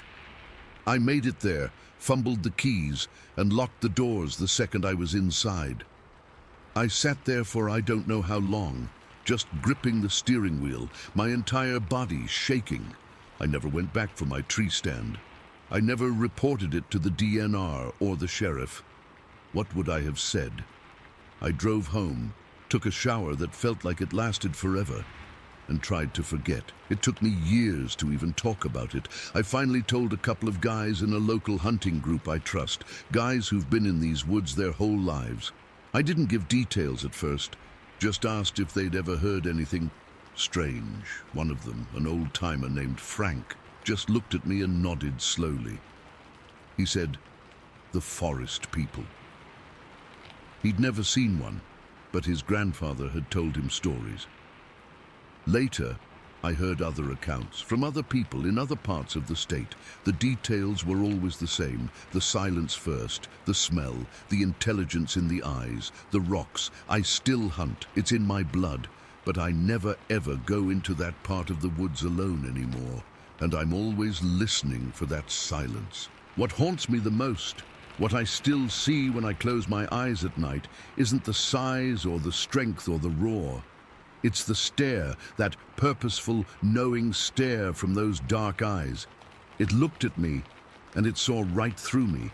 It knew I was helpless, and it let me go. I don't know why. I'll never know why. Story 7. It was the 3rd Saturday in October, the kind of crisp, clear morning that makes you glad to live in Iowa. My husband, let's call him Mark, because that's his name, and I don't see the point in hiding it now, was taking our boy duck hunting. Our son is 12. This was supposed to be one of those big father-son moments, you know? The kind you take pictures of in your mind and look back on when they're grown. They headed out to a piece of land in Marion County, just outside of Pella. It's not some deep, remote wilderness. It's farmland, mostly, with patches of woods and a good-sized creek running through it. We've been there a dozen times. It's familiar. Mark got home a little after noon. I was in the kitchen cleaning up from breakfast, and I heard his truck door shut. The sound was normal, but the timing wasn't. They should have been out for hours yet. I looked out the window and saw him walking toward the house, his steps too quick, too purposeful. Our son was right behind him, his face pale and his eyes wide. He was carrying his own little shotgun, holding it too tight. My first thought was that there'd been an accident, that someone was hurt. My heart just dropped into my stomach. Mark came inside and didn't even take his boots off. He just stood there in the mudroom, his hunting vest still on, his face a mask of something I'd never seen on him before. It wasn't quite fear. It was deeper than that. It was a kind of shaken confusion, like the world had just tilted on its axis, and he was the only one who'd felt it. "We're done," he said, his voice flat. "We're not going back there." I asked him what happened, if he was okay, if our son was okay. He just shook his head and started unloading his gun with these stiff, jerky movements. It was our son, standing quietly by the door, who filled in the first blank. Dad saw something. Mom. It took a while, and a strong cup of coffee, for Mark to even start talking about it. And even then, he wouldn't look me in the eye. He stared at the tabletop. his hands wrapped around his mug like he was trying to draw warmth from it, even though the house was plenty warm. He said they'd been walking along this old trail that follows the creek. It's an old tractor path, really, grown over with weeds, but still easy to follow. The sun was fully up by then, casting long shadows through the trees. They weren't even hunting actively at that point. They were just scouting, looking for a good spot to set up for the evening flight. Our son was a few paces behind him, humming some song from a video game. That's when he saw it. He said it came from their left, from a thicker part of the woods, and it burst across the trail, maybe 50, 60 yards ahead of them. It wasn't a deer, it wasn't a bear. He kept saying that over and over. It wasn't a deer, it wasn't a bear. He described it as tall, impossibly tall and lean, and it was solid white. Not off-white or dirty, but a stark, bright white, like fresh snow or bleached bone. It was running on two legs. He was adamant about that. It wasn't loping or shuffling. It was running, full tilt, with a speed that he said made his breath catch in his throat. He's seen coyotes run. He's seen deer bolt. This was faster. It was a blur of motion, but a blur he could see clearly, if that makes any sense. But the worst part, the part that really got to him, was the silence. There was no sound, no crunch of leaves, no snap of twigs, no heavy footfalls, nothing. In the middle of the woods, on a carpet of dry October leaves, this thing moving that fast made less noise than a ghost. He said the only sound was the blood pounding in his own ears. The contrast was what was so terrifying. Here was this massive, powerful thing moving with a speed that should have been accompanied by a small avalanche of noise, and there was just nothing. It was like watching a movie with the sound turned off, but he was in the movie. He said a cold feeling, a feeling that had nothing to do with the morning air, just washed over him. It was a primal, gut-level unease. It was the feeling you get when you know, deep in your bones, that something is wrong, that you are not at the top of the food chain. He didn't even think. It was pure instinct. He turned around, put a hand on our son's chest, and pushed him down into a sitting position against a tree. Sit, don't move, don't make a sound. He told me his voice was a low whisper, but it felt like he was shouting in the sudden, heavy quiet of the woods. Our son, to his credit, didn't argue. He just sat, his eyes huge, his little shotgun across his lap. Mark said he could see the kid was scared, but he didn't know why, and that made it worse. Then Mark loaded his shotgun. He'd been carrying it unloaded, safety on, as you do when you're just walking.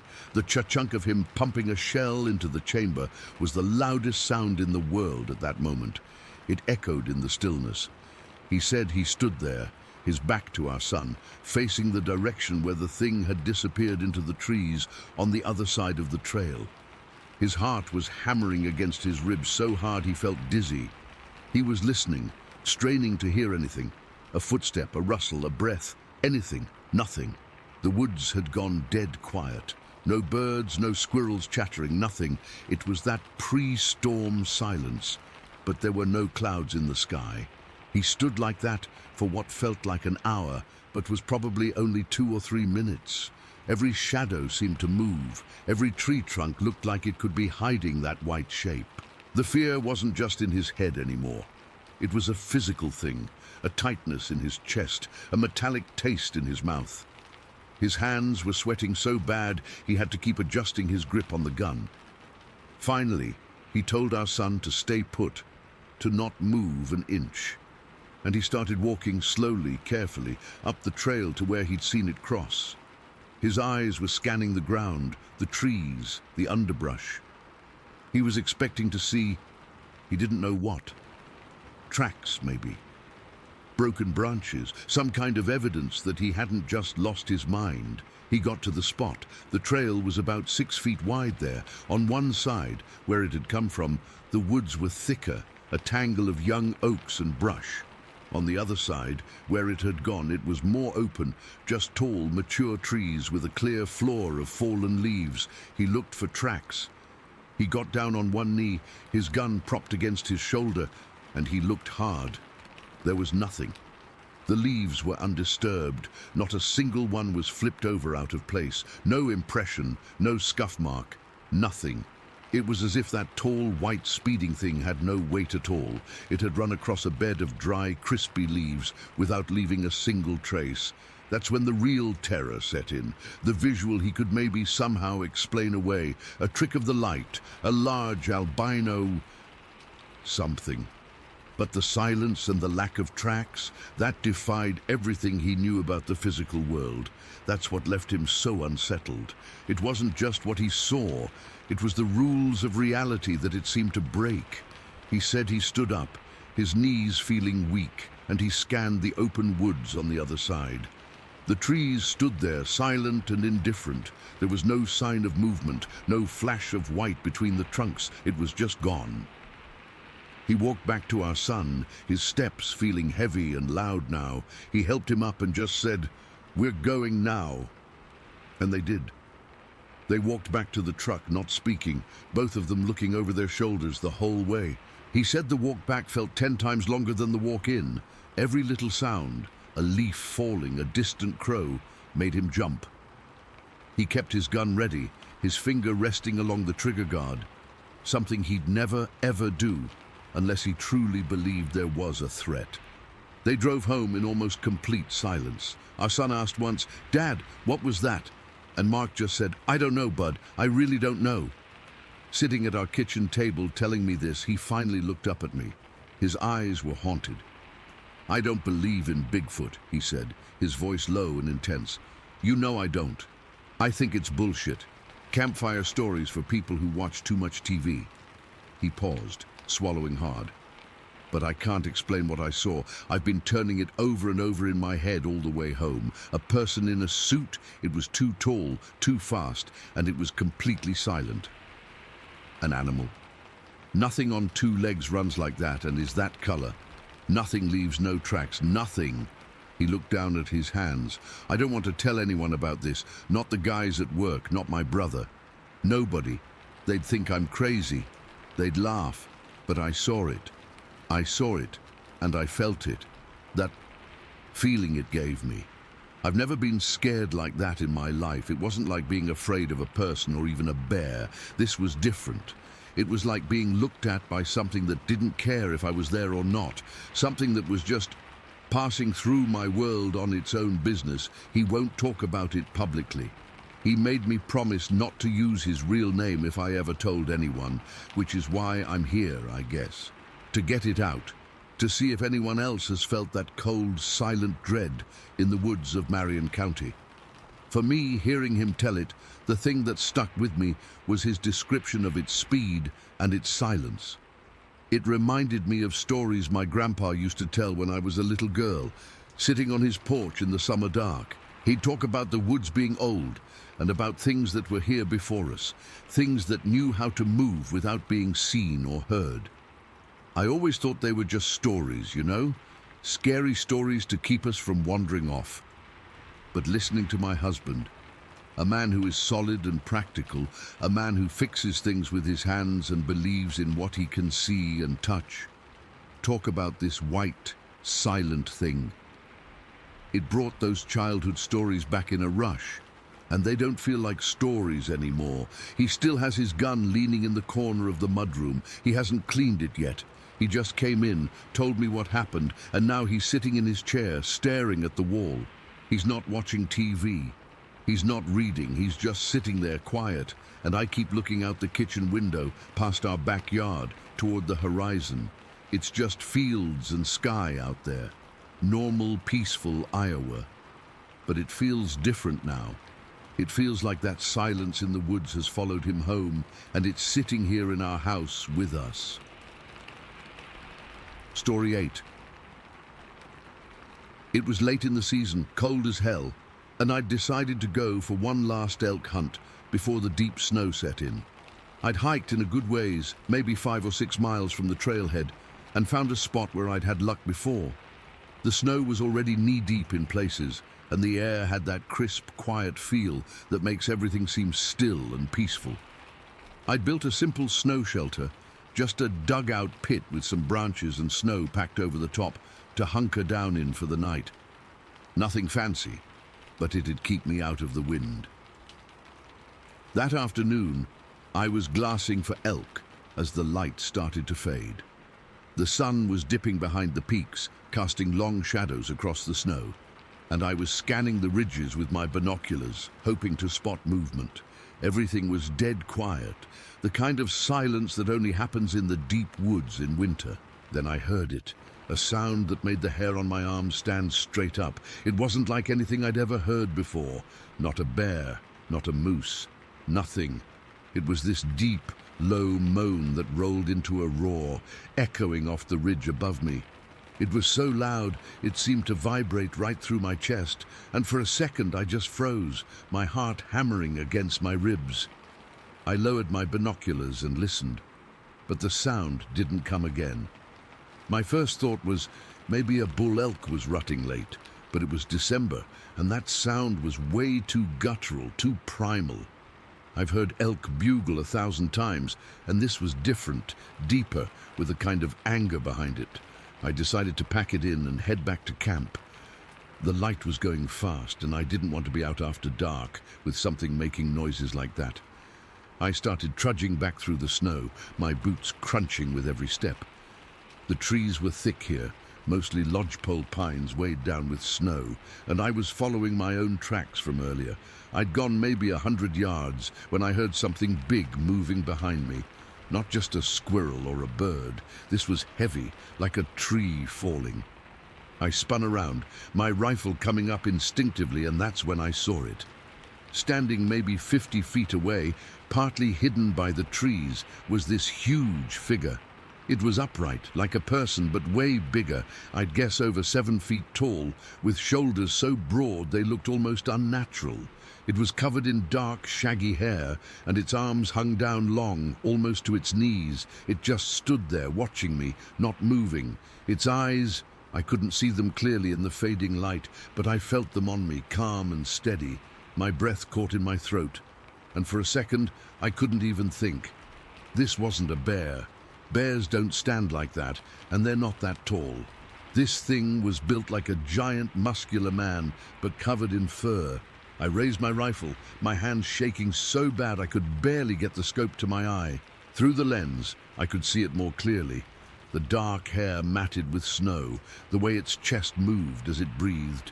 It didn't seem aggressive, just curious, but my gut was screaming at me to get the hell out of there. Then it exhaled, and in the cold air, its breath fogged up in a huge cloud. The sound was loud, like a deep sigh, and it sent chills down my spine. That's when it started walking toward me. Not running, just taking slow, powerful steps. Each footfall crunched in the snow, and I could hear the weight behind it. My fear surged, and without even thinking, I fired a warning shot into the snow a few feet in front of it. The crack of the rifle echoed through the trees, and for a second, everything went silent. The creature stopped, tilted its head slightly, and then, calm as you please, it turned and walked away, disappearing into the trees like it had all the time in the world. I stood there for what felt like forever, my heart pounding so hard I thought it might burst. The smell of gunpowder hung in the air, mixing with the cold. I finally forced myself to move, my legs feeling like jelly. I had to see where it went, so I walked over to where it had been standing. The snow was messed up and there were tracks, huge, human-like footprints, but way bigger. I pulled out my tape measure from my pack. They were over 16 inches long and deep, like whatever made them weighed a ton. That's when I saw the blood. In one of the prints, there was a splash of red in the snow. At first, I thought maybe it had stepped on something, but then I realized when I fired that warning shot, some of the debris from the snow or maybe a ricochet must have grazed it. The guilt hit me like a punch to the gut. I hadn't meant to hurt it. I was just scared. But now I'd pissed it off, and the thought made my stomach twist. I hurried back to camp, my mind racing. The sun was down now, and the temperature was dropping fast. I got my shelter set up, started a small fire, and tried to calm down. But I couldn't shake the feeling that I was being watched. Every little sound made me jump. The creak of a tree, the rustle of the wind. I kept my rifle close, my fingers tight around the stock. Then, as full darkness settled in, the real horror began. I heard something moving out there in the trees, circling my camp. At first it was just soft crunching in the snow, but then it got louder. Branches started snapping like something big was pushing through them. I could hear heavy breathing, deep and rhythmic, like an animal panting but slower, more controlled. I stayed low in my shelter, peering out into the dark, but I couldn't see much beyond the firelight. Then something hit the side of my shelter, a chunk of ice or snow, thrown hard enough to make the walls shudder. My heart leaped into my throat. Another one followed, and then another, pelting the shelter from different directions. I could hear low groans, like rumbles of rage, coming from the trees. They weren't loud, but they carried, and they sounded pissed. Then there was this deep, bark-like call, not a howl, but a short, sharp sound that made the hair on my neck stand up. It was the same thing I'd heard earlier, but closer, angrier. The worst part was the smell. It started wafting in, this sour, decaying odor, like rotten meat mixed with wet dog. It was so strong it made my eyes water, and I had to cover my nose with my sleeve. I could see a dark form moving out there, pacing back and forth just beyond the trees. It was too shadowy to make out details, but I knew it was the same thing. Tall, broad, and moving with that same deliberate pace. I felt completely powerless, like I was being toyed with. Every time I thought it might leave, it had come back, throwing more ice or letting out another groan. I didn't sleep at all that night. I just sat there, clutching my rifle, waiting for it to charge or something, but it never did. It just kept circling like it was trying to scare me off or make a point. At one point, it got real close. I could hear its footsteps right outside my shelter, the crunching so loud it felt like it was right on top of me. I held my breath, my finger on the trigger, but it didn't come in. It just stood there for a minute, breathing heavy, and then moved away. The whole time I was shaking, my teeth chattering from cold and fear. I've been in tight spots before, faced off with bears, gotten lost in blizzards, but this was different. This felt intelligent, like it knew what it was doing. Finally, after what felt like an eternity, the sky started to lighten. Dawn was breaking, and the sounds faded away. The smell lingered for a bit, but eventually it dissipated. I waited until the sun was fully up before I dared to move. My body was stiff and aching from sitting still all night, and my nerves were shot. I crawled out of my shelter and looked around. The snow was trampled all around my camp, with those same huge tracks circling over and over. They were everywhere, like it had paced for hours. I saw where it had stripped bark off some of the smaller trees, deep gouges like it had used its hands or claws to tear it away. One tree, a young pine, was broken off at chest height, snapped clean like a twig. That sent another wave of fear through me. Whatever this thing was, it was strong, way stronger than anything I'd ever encountered. I didn't waste any time. I packed up my gear as fast as I could, my hands still trembling. I kept looking over my shoulder, expecting to see it watching me from the trees. As I started hiking out, I couldn't shake the feeling that I was being followed. Every now and then, I'd hear a guttural sound on the wind, low and distant, like it was still out there, keeping tabs on me. The hike back felt twice as long as the hike in. Every shadow in the trees made me jump, and I kept my rifle ready the whole way. When I finally reached my truck, I threw my gear in the back and got the hell out of there. I didn't stop driving until I was back home, safe in my house. Once I calmed down, I wrote everything down in a journal, every detail, from the sound to the tracks to the blood in the snow. I've never shown it to anyone, but I keep it as a record just in case. To this day, I'm haunted by that encounter, not just by the size of the thing or the sounds it made, but by the intelligence in its posture, the way it watched me, and the fact that I hurt it. That blood in the snow stays with me, a reminder that there's something out there in those mountains, something massive and aware, and it doesn't take kindly to being shot at. I haven't been back to that area since, and I don't know if I ever will. Sometimes, when the wind blows just right, I swear I can still hear that deep moan, and it sends a chill right through me. I guess some things are better left alone. Story 9. It was a Friday, late in the evening, maybe around 9 or 10 o'clock. My brother-in-law and I were driving east on Lucia Falls Road in Washington. We'd been out visiting some friends in a town a couple hours away, and we were heading back to my place. The road is kind of remote out there. Lots of trees, not many houses, and it gets real dark at night. No streetlights, just the headlights of the truck cutting through the blackness. I was driving my old pickup, and he was in the passenger seat, both of us just chatting about nothing important, the radio playing low in the background. Then, out of nowhere, this huge flash of light lit up the sky ahead of us. It wasn't like lightning.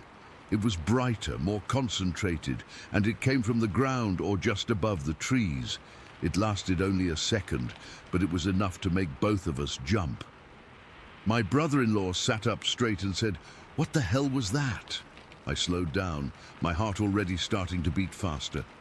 We both thought the same thing. It looked like a plane crash. I mean, we're not far from some small airports, and it's not unheard of for small planes to go down in these woods. So without even discussing it, I pulled over onto the shoulder, the gravel crunching under the tires. We got out of the truck, and the first thing that hit me was how quiet it was, like dead silent. No wind, no animals, nothing. The air was cool and damp, and I could smell pine and wet earth. We stood there for a minute just listening, but there was no sound of an engine, no explosion, no cries for help, nothing. It was eerie, like the woods were holding their breath. My brother-in-law, he's always been the more impulsive one, he said he was going to head into the trees to see if he could find anything. I told him to wait, that we should think about it, but he was already stepping off the road, saying he'd just go a little way and come right back. I watched him disappear into the darkness, and a knot tightened in my stomach. Something felt off, but I couldn't put my finger on it. Maybe it was the silence, or the way that flash had been so sudden and then gone. I decided to go back to the truck to grab a spotlight I keep under the seat. It's a heavy-duty one, with a strong beam, good for checking out weird noises at home or if the power goes out.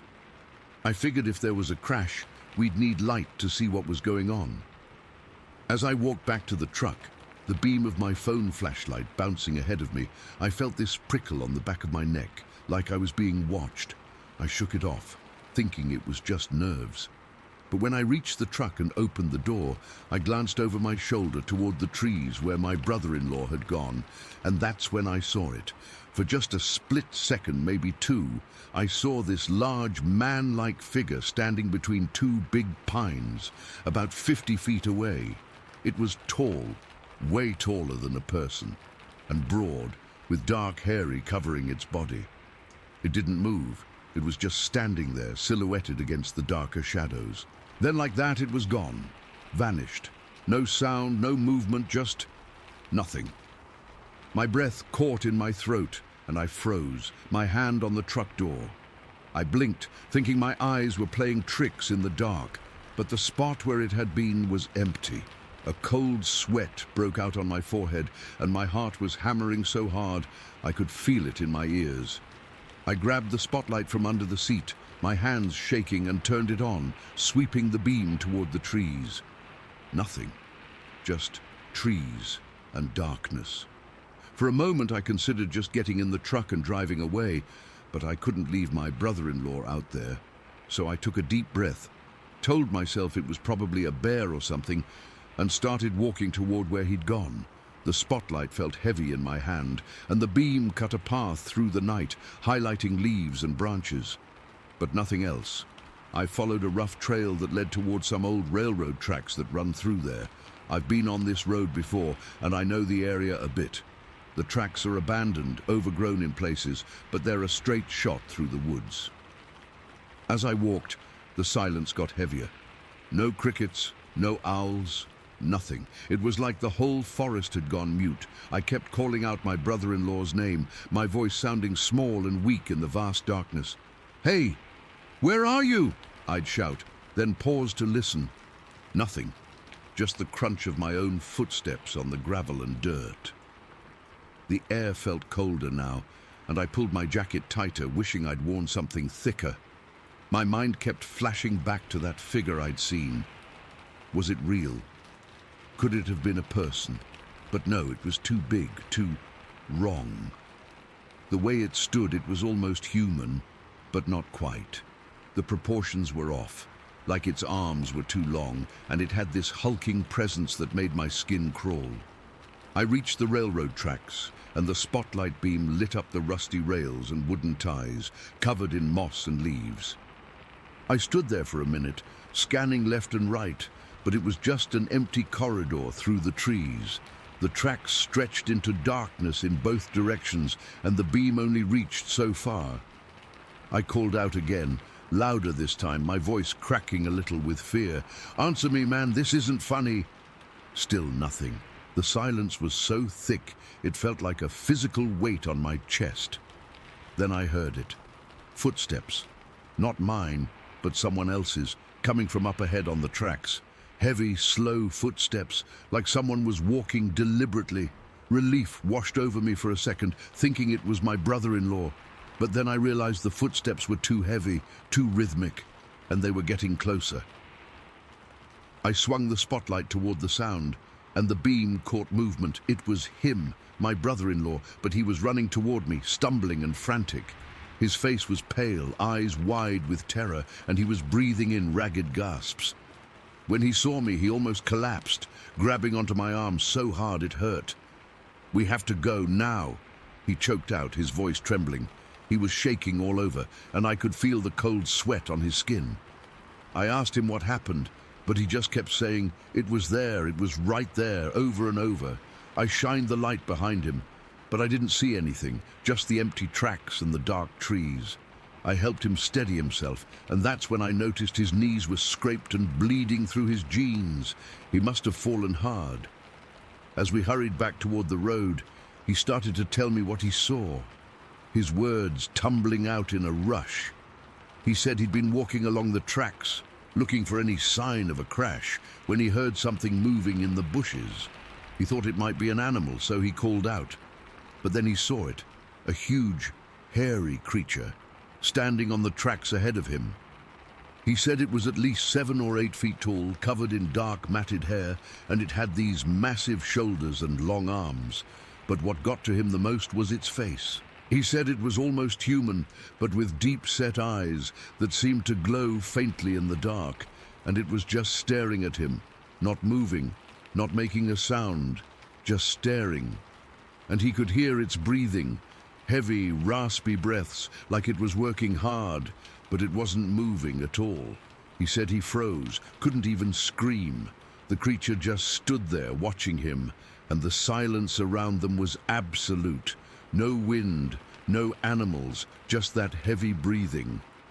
Then, after what felt like forever, he tripped over a loose railroad tie and fell hard on his knees. That's when the spell broke, and he scrambled to his feet and ran, not looking back. He said he didn't hear it follow him, but he felt like it was still watching him the whole time. By the time he finished telling me this, we were back at the truck.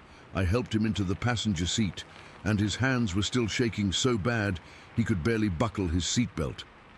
I jumped in the driver's side, my own heart racing, and started the engine. I didn't even think about searching anymore. I just wanted to get out of there. As I pulled onto the road, I kept checking the mirrors, half expecting to see that figure in the headlights, but there was nothing, just darkness. The drive home was quiet, both of us lost in our thoughts. He kept rubbing his knees, wincing at the pain, and I could see the blood soaking through his jeans.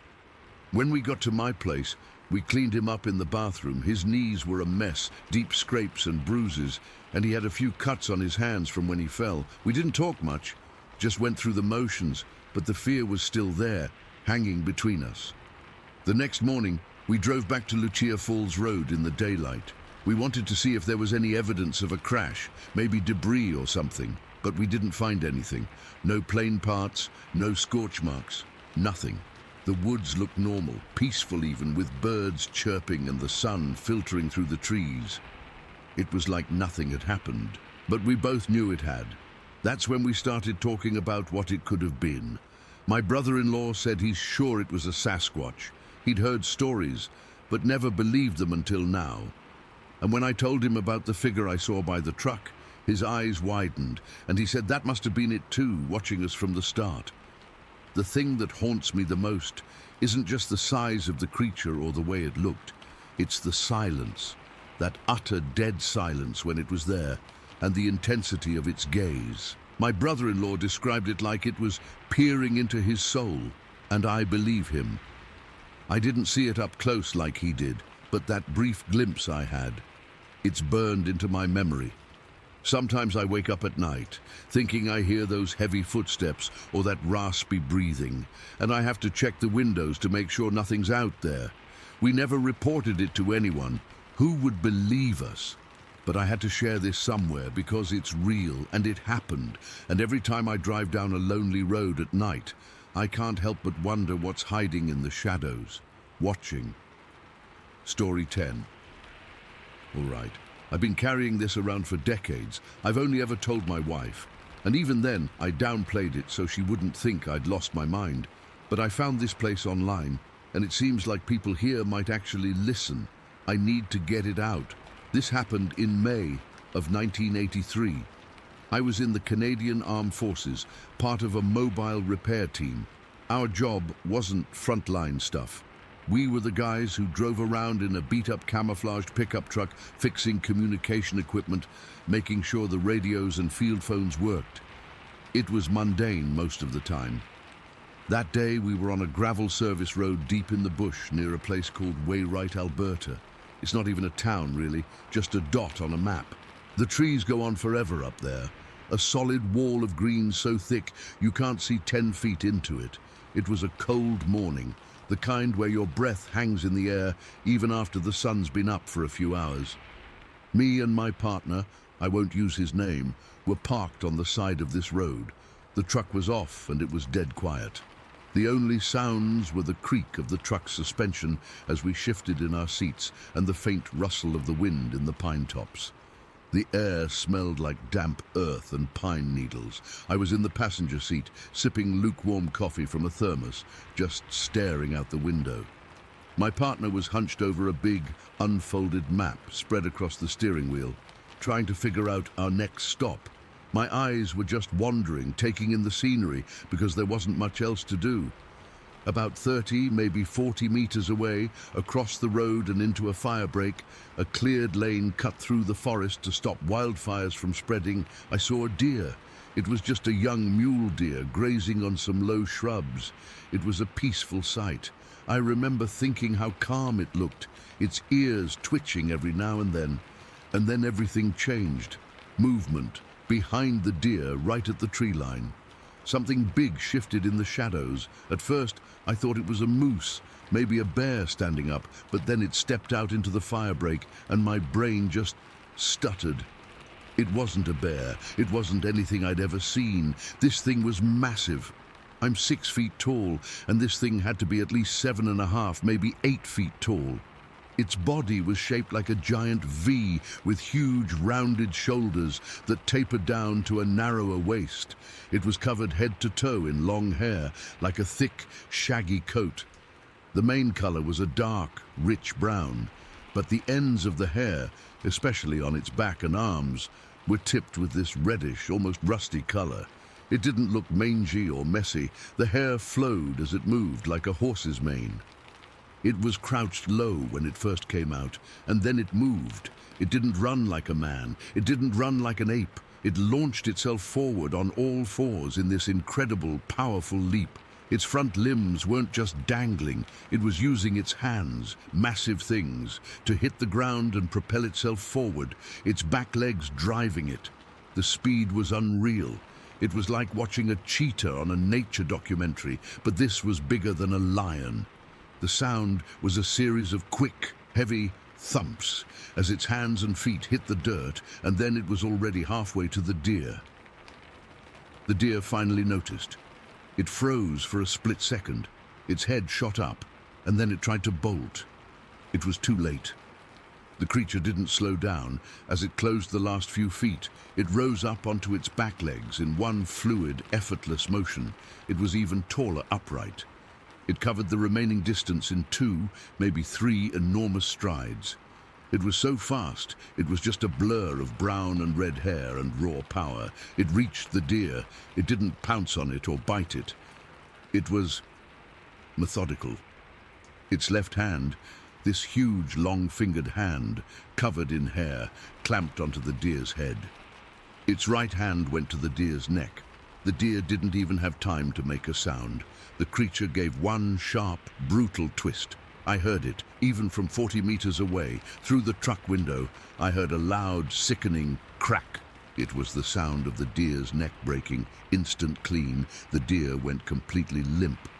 Without a pause, without even seeming to strain, the creature swung the dead deer up and over its shoulder like a man throwing a sack of potatoes.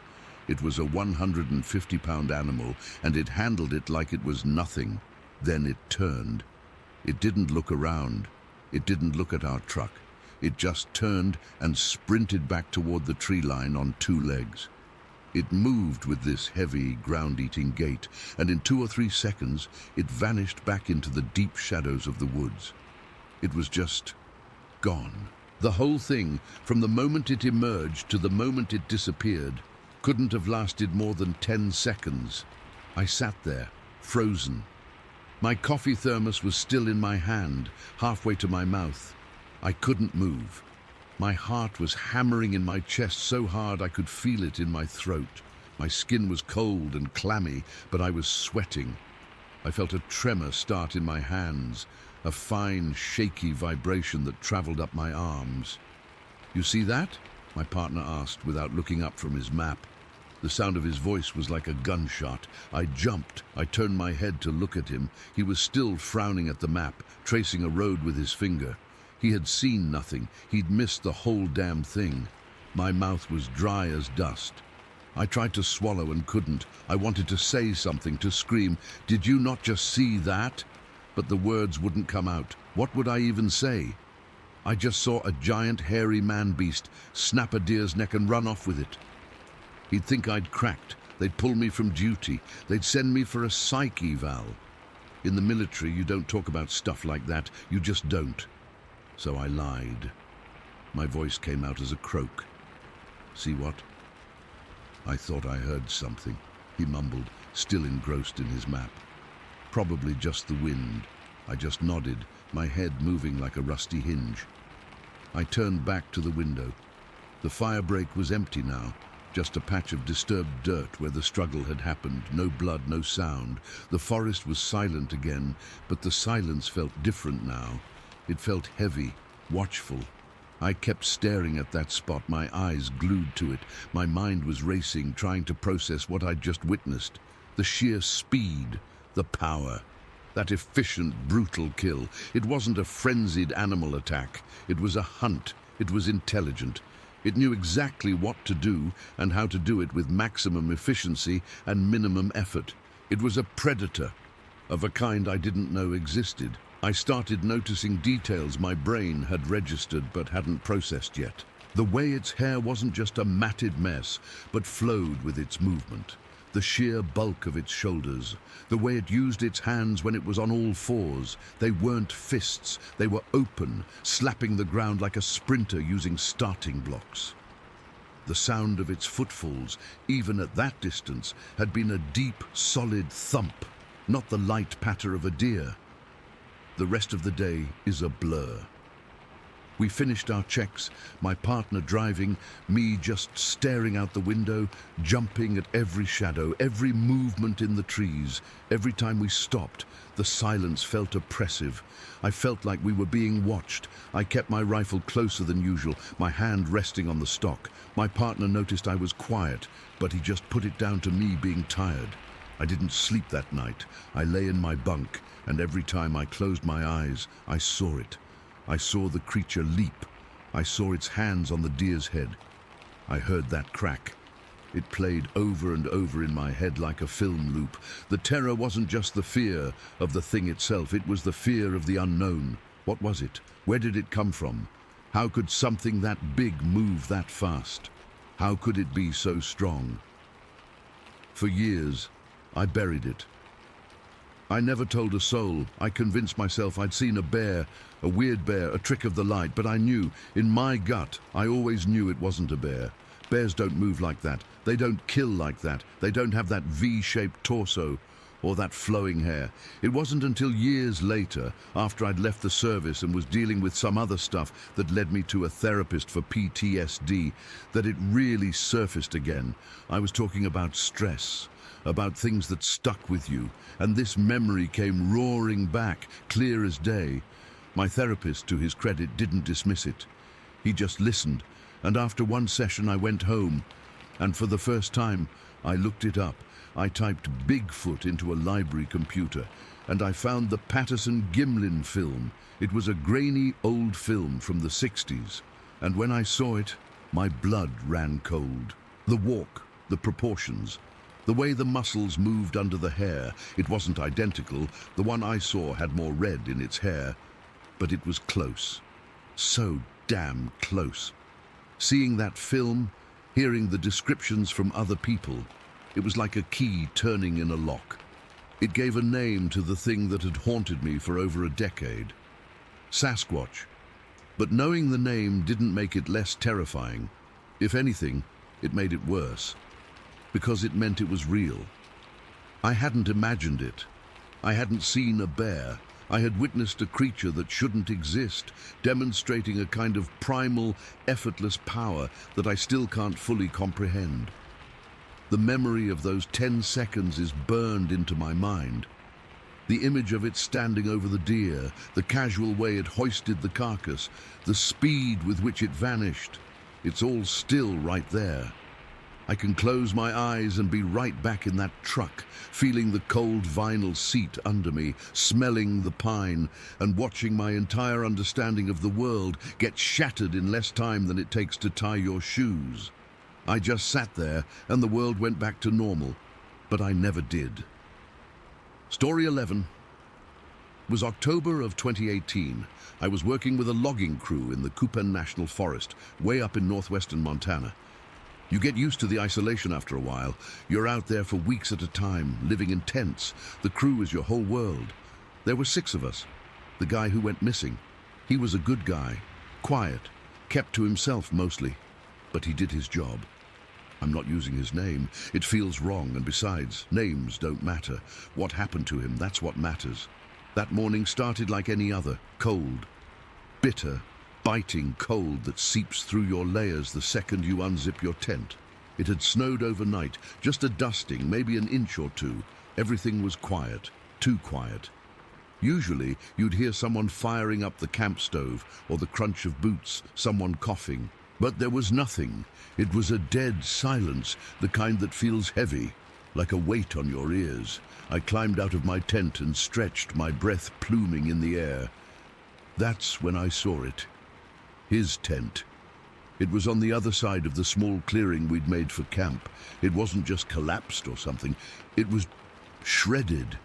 The nylon was torn to ribbons, like something had just swiped massive claws through it. The poles were snapped, bent at crazy angles. My first thought was a bear. It had to be a bear. A grizzly got into camp, I yelled, a short, sharp shout that cut through the silence. The other guys started stumbling out of their tents, and one by one they saw it too. The swearing started low and urgent. We all stood there, frozen for a second, just staring at the wreckage. Then I saw the blood. It was on the snow right in front of the torn-open tent flap. Not a lot, but enough. A few dark red splashes already starting to crystallize in the cold, and next to the blood there were drag marks. Something heavy had been pulled away from the tent, through the snow, heading straight for the tree line. We didn't say much. We just grabbed our rifles. We always had them close for exactly this reason, but this felt different. A bear attack is violent, loud. This was neat. Surgical, almost. The tent was destroyed, but the rest of the camp was untouched. Our food cache was fine. It didn't make sense. We followed the drag marks. They led out of the clearing and into the thick timber. The forest is dense there, a mix of lodgepole pine and spruce, the branches heavy with snow. The trail was easy to follow at first. The drag marks were clear, and there were drops of blood here and there, little ruby beads on the white snow. We'd gone maybe 50 yards when we saw the first footprint. It stopped us dead in our tracks. I remember the guy in front of me. He just froze, and I nearly bumped into him. We all crowded around, looking down at it. It was a footprint, but it wasn't a bear. Bears have paws with claws. This was a foot, a bare foot. But it was massive. I'm not kidding you, it had to be 18 inches long. It was pressed deep into the snow, the details crisp and clear. You could see the outline of a broad heel, the ball, and 5 toes. They weren't lined up like human toes, though. The big toe was sort of off to the side, and it was huge. The print was so deep, whatever made it was unbelievably heavy. We just looked at each other. No one said Bigfoot. No one said anything.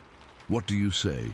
The silence between us was louder than any words. We were all thinking it, I know we were. But giving it a name felt like inviting it in.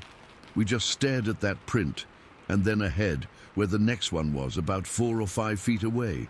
The stride was enormous. Whatever this was, it was walking upright, and it was taking huge, effortless steps.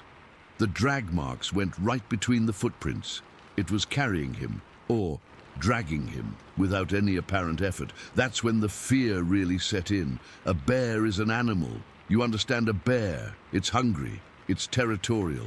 This was different. The intelligence in that stride, the purpose. It wasn't a random attack. It came into our camp, went straight for his tent and took him. It knew what it was doing. We kept following the trail. Our voices were gone now. We just moved, rifles held tight, our eyes scanning every shadow between the trees. The forest felt like it was watching us. Every creak of a branch, every rustle made us jump. The trail led us deeper, away from any kind of trail we knew. After another 100 yards or so, we found more signs. On the trunks of a couple of pine trees, about 7 or 8 feet up, there were deep gouges in the bark, long parallel scratches, like something had dug its claws in and pulled down. The wood was ripped open, fresh sap oozing out. That was no bear marking a tree. This was something else. Then we found the piece of his shirt. It was caught on a low branch, a scrap of red and black flannel. It was torn, not cut, and it was stained with more blood. One of the guys reached out and touched it, then just pulled his hand back like he'd been burned. That was it. That was the moment we knew he wasn't just hurt.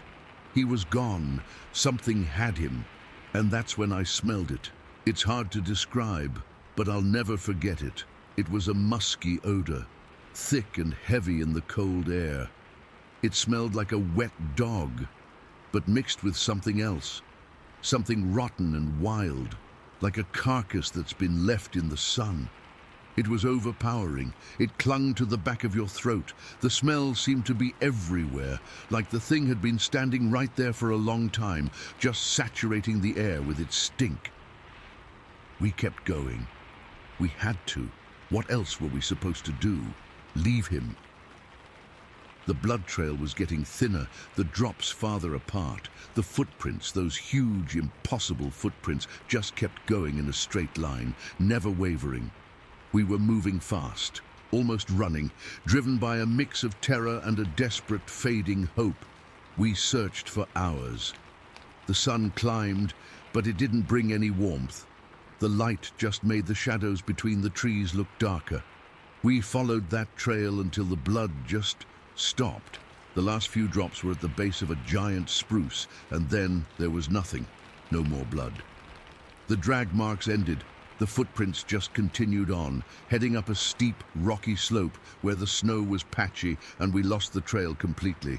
It was like the earth had swallowed him, and whatever had taken him, we fanned out, calling his name, our voices sounding small and pathetic in that vast, silent wilderness. There was no answer. Just the wind in the tops of the pines, and that smell. It would come and go in waves, making the hair on my arms stand up. By the afternoon, we knew it was useless. We hiked back to camp, our heads down, not talking. We used the satellite phone to call it in. The authorities came. Sheriff's deputies, a Forest Service ranger, a search and rescue team. They brought dogs. The dogs went crazy at first, following the same trail we did. But when they got to the spot where the blood trail ended, they just started whining and circling, tails between their legs. They wouldn't go any further. The handlers were confused, frustrated. They'd never seen anything like it. The official search went on for 3 days. They brought in helicopters. They combed the area. They found nothing. Not a body, not a bone, not another scrap of clothing. At the end, they called it off. The official report said it was a probable bear attack. They said the unusual tracks were likely a bear print that had melted and distorted in the snow. They had an explanation for everything. The shredded tent, a bear. The claw marks, a bear. The 18-inch humanoid footprints melting. They said we were in shock, that we weren't thinking clearly. We knew that was bullshit. A melted bear print doesn't look like a perfect 5-toed foot. A bear doesn't walk with a 5-foot stride. A bear doesn't leave a smell like that. We knew what we saw. We knew what we smelled. Most of the crew quit on the spot. I was one of them. We packed our gear, got in our trucks, and got the hell out of that forest. But a couple of us, we had to go back one last time, a week later, to get the last of the equipment we'd left behind. We didn't want to, but we had to. The camp was exactly as we'd left it. His shredded tent was still there, a grim monument. We worked fast, not talking, just wanting to load up and go. It was as we were leaving, walking back to the trucks, that we saw them. Fresh scratches, high up on the trees surrounding our old campsite. Higher than any bear could reach, 8, 9 feet up. Deep, raw gouges in the bark, and in the mud near the creek. Where the sun had melted the snow, there was a single, fresh footprint. The same size, the same shape. It was pressed deep into the soft earth, the toes clearly defined. It had come back. It was circling the place where it had taken him. We didn't say a word. We just looked at each other, our faces pale. Then we threw the last of the gear in the truck, got in, and drove. We drove and didn't look back. I still work outdoors, but I won't go back to that part of the state. I don't go camping anymore. Sometimes, when I'm in the woods and the wind shifts just right, I'll catch a hint of that smell, that wet, rotten, musky odor, and my whole body goes cold. It wasn't a bear. I don't know what it was, but it was strong, it was smart, and it knew we were there. It took one of us, and it let us know it was still around. I think that's the worst part. Not knowing, just having this hole where an explanation should be, and this cold, solid certainty that something is out there in those deep, dark woods, something that shouldn't exist, and it knows about us. Story 12. It was the summer of 1998, and I was 22 years old. My buddy from college, Mark, and his friend from back home in Colorado, a guy named Chris, had talked me into this camping trip. We were just outside of Grand Junction, way out on this high, flat mesa, the kind of place where the sky feels huge and the ground feels ancient. We'd spent the first day hiking around, setting up camp and just being dumb kids, laughing and drinking a few beers as the sun went down. The air got cold real fast once the sun dipped below the horizon, that dry, high desert cold that seeps right into your bones. We had this big, heavy-duty tent, one of those family-sized ones that could probably sleep 6 if you squeezed. It felt safe, you know, like a little fabric fortress. We'd dragged a cooler full of food and drinks up there, one of those big white igloo ones. It was a pain to carry, but we figured it was worth it. We had hot dogs, buns, a bunch of canned stuff like beans and chili, and a couple 6-packs of cheap beer. After a dinner of burnt hot dogs and a few more beers, we were all tired. The stars were insane out there. No city lights for miles, just a blanket of sharp, cold points of light. We zipped ourselves into the tent, into our sleeping bags, and the last thing I remember is the sound of the wind, a constant, low moan across the flat top of the mesa. I don't know what time it was when I woke up, the middle of the night for sure, the kind of dark where you can't see your own hand in front of your face. It was the sound that woke me, a scraping, rustling sound, a plastic-on-plastic sound, followed by a faint clinking. It was coming from right outside the tent, near where we'd left the cooler. My first thought, groggy and half asleep, was that one of the guys had gotten up to sneak a beer or a snack. It was a logical thought. I was annoyed. More than anything, it was freezing, and the noise was keeping me awake. I lay there for a minute, just listening, waiting for it to stop. But it didn't. It was methodical. There was a rhythm to it, a scrape, a pause, a rustle, a soft clink. I shifted in my sleeping bag, the nylon crinkling loudly. "Dude," I whispered into the dark, aiming my voice towards where Mark was sleeping. "You gonna eat all the cheese or what?" The noise from outside stopped instantly. The silence that followed was heavier and more alarming than the noise had been. It was a complete, dead stop. I held my breath, listening. Nothing. Just the wind. I could hear Mark snoring softly to my left. I could hear Chris breathing evenly to my right. Both of them were out cold. A cold knot started to form in my stomach. If it wasn't them, then who the hell was messing with our cooler? My heart started thumping, a hard, slow beat in my chest. I lay perfectly still, my ears straining against the silence. Maybe it was an animal, a raccoon or something. That made sense. Raccoons are clever. They get into stuff. I tried to hold on to that thought, to wrap it around me like a blanket. It's just a raccoon. It got scared off when I spoke. It's gone now. I must have laid there for 10 minutes, not moving a muscle, just listening. The wind kept blowing. A coyote yipped somewhere far, far away. Everything seemed normal again. My heart rate began to slow. My eyelids felt heavy. I was just starting to drift back to sleep when the noise started again. This time it was different. It wasn't the random scraping from before. It was more deliberate. It was the sound of the cooler's latches. The metal latches on that igloo cooler made a very distinct click-clack sound when you opened them. I heard it, a soft, precise click. Then a clack. Someone or something was opening our cooler. The fear that shot through me was pure and electric. It was a jolt that went from my toes to the top of my skull. This wasn't a raccoon. Raccoons don't operate latches. My mouth went completely dry. I slowly, so slowly it felt like my joints were creaking, turned my head towards where Mark was sleeping. I reached out a hand in the absolute blackness and found his shoulder. I shook him hard. He grunted, swatting my hand away in his sleep. "What?" "Shh," I hissed, my voice a tight, panicked whisper. "Listen." The noise from outside continued. It was the sound of things being moved around inside the cooler. We could hear items being shifted, lifted, set down. It was incredibly loud in the utter silence of the night. Chris must have woken up from our stirring because I heard his sleeping bag rustle. "What's going on?" he whispered, his voice thick with sleep. "Shut up," Mark whispered back, now fully awake. He was listening too. The three of us sat there in the dark, frozen in our sleeping bags, listening to something systematically ransack our food supply just a few feet away, on the other side of a thin sheet of nylon. I could feel the cold air coming up from the ground through the tent floor. I could feel the frantic pulse in my neck. I was shivering, but not from the cold. This was a deep, cellular fear. The kind that makes you feel small and stupid, forever thinking a tent was a fortress. We didn't speak. We didn't move. What were we supposed to do? Yell? Scare it off? What if it wasn't something that scared easily?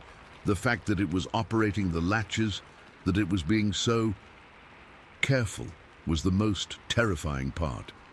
It wasn't just smashing the cooler open. It was opening it like a person would.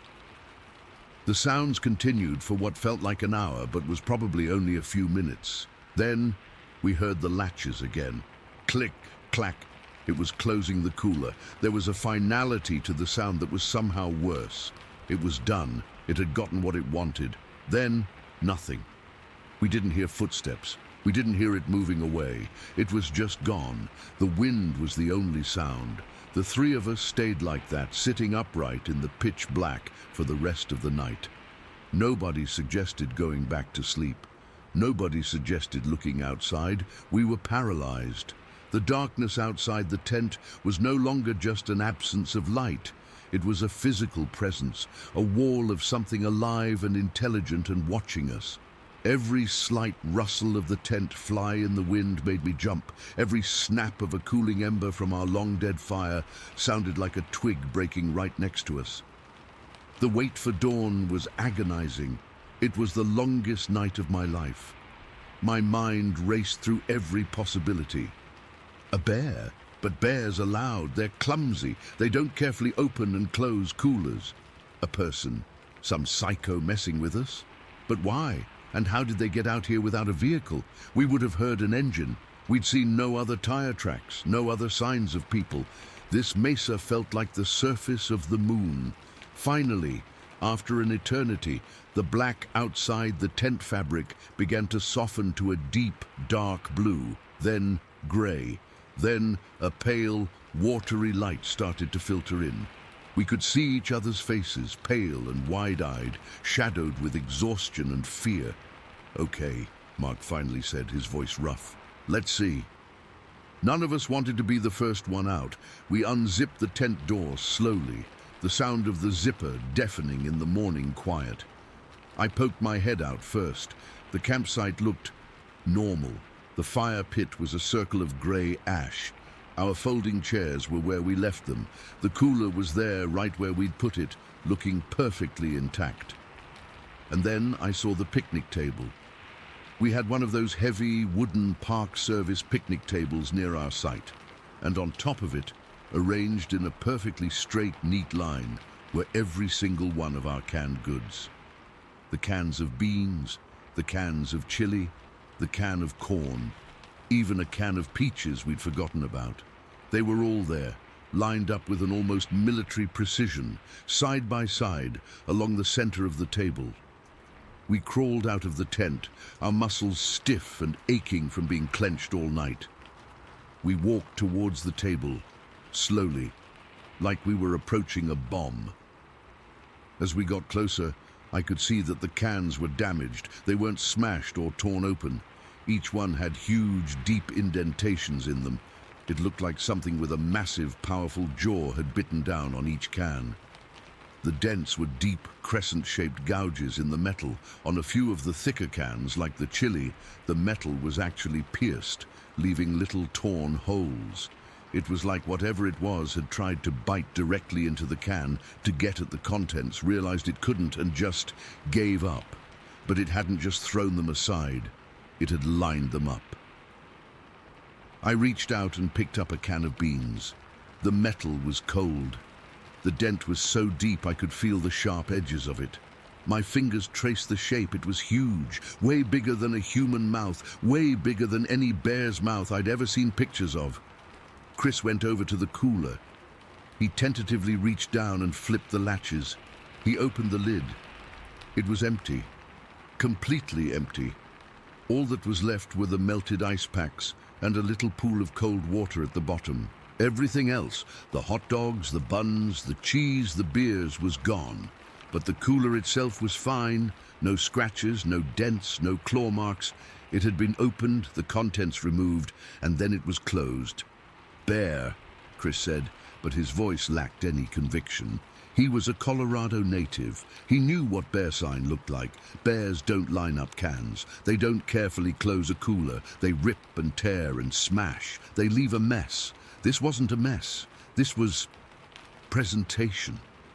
"A bear didn't do this," I said, my voice barely above a whisper. I was still holding the dented can. The sheer unnatural precision of it all was sinking in, the intelligence behind the act. It hadn't just been hungry. It had been curious. It had investigated. It had tried to open the cans with its teeth, failed, and then arranged them for us to find, like it was leaving a message or showing us its work. We packed up our camp in a frantic, silent hurry. We didn't speak. We just shoved everything into our backpacks and the now light cooler, not even bothering to fold the tent properly, just stuffing it into its bag. We hiked back to the truck as fast as we could, our heads on a swivel, constantly scanning the juniper trees and sandstone outcrops. Every shadow felt like it was moving. Every time the wind rustled the brush, my heart would leap into my throat. The whole drive back to Grand Junction, none of us said a word about what happened. It was like if we didn't talk about it, it wouldn't be real. We dropped Chris off, and Mark and I drove back to Denver in near silence. It was years before we even mentioned it to each other again. It wasn't until much later, maybe 5 or 6 years ago, that I was listening to a podcast about strange encounters. The host was talking about Bigfoot, specifically about the behavior of juveniles. He said that young Sasquatch are incredibly curious, often more mischievous than aggressive. They'll investigate campsites, sometimes take things, and there were accounts of them trying to eat canned food, leaving behind cans with huge bite marks. He mentioned something that made the hair on my arms stand straight up. He said there were multiple reports of them lining up objects, arranging things in neat rows, as if they were mimicking something they'd seen or just organizing the world in a way that made sense to them. Hearing that was like a key turning in a lock in my mind. It didn't make it less scary. In some ways, it made it worse. It meant that thing that night on the mesa wasn't just a random monster. It was a young one.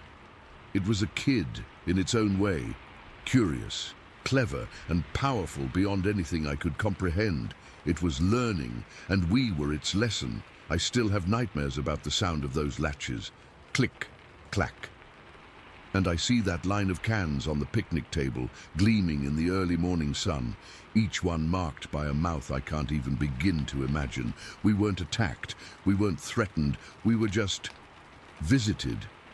And that, in its own quiet, intelligent way, was the most terrifying thing of all.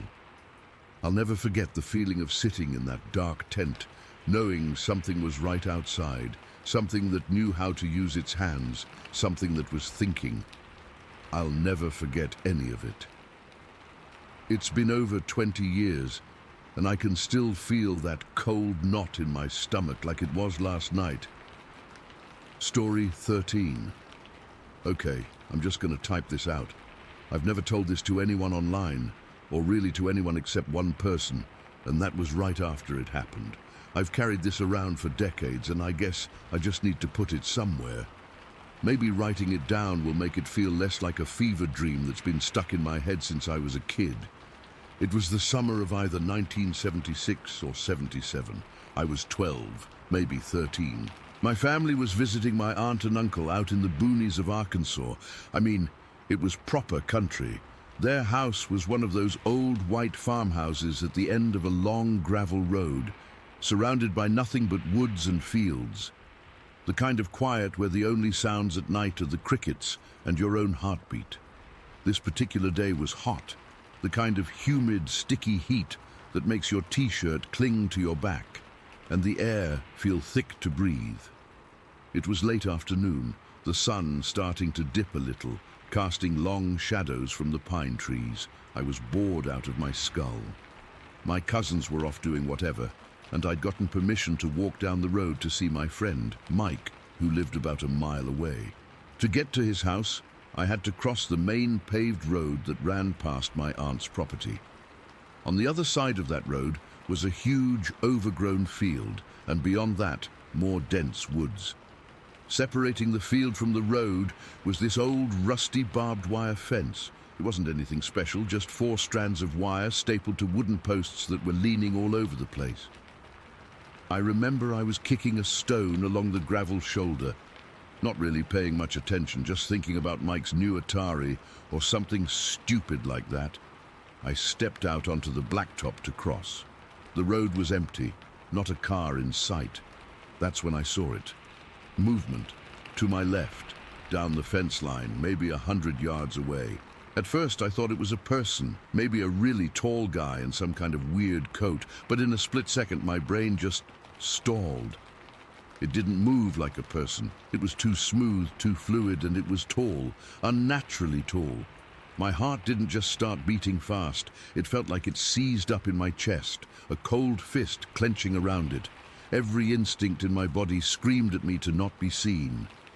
I didn't think, I just reacted. I threw myself sideways, off the road and into the ditch, scrambling on my hands and knees behind this big rotting tree stump. It was half covered in moss and didn't offer much cover, but it was all there was. I pressed my back against the rough, damp wood, trying to make myself as small as possible.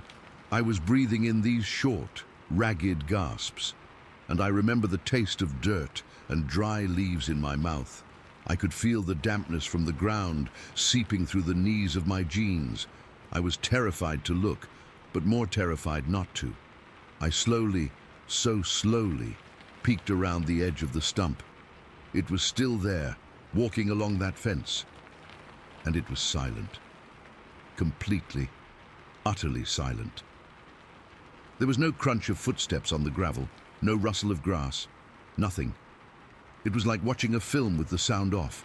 That silence was almost worse than the thing itself. It made the whole world feel wrong. It was walking from east to west, just following the fence line. Its back was to me, and I thank God for that every time I think about it. The most striking thing, the thing that's burned into my memory more than anything else, was its hair. It was covered in this silvery white hair. It didn't look like fur, not like a dog or a bear. This is the part that sounds crazy, but I swear it's true.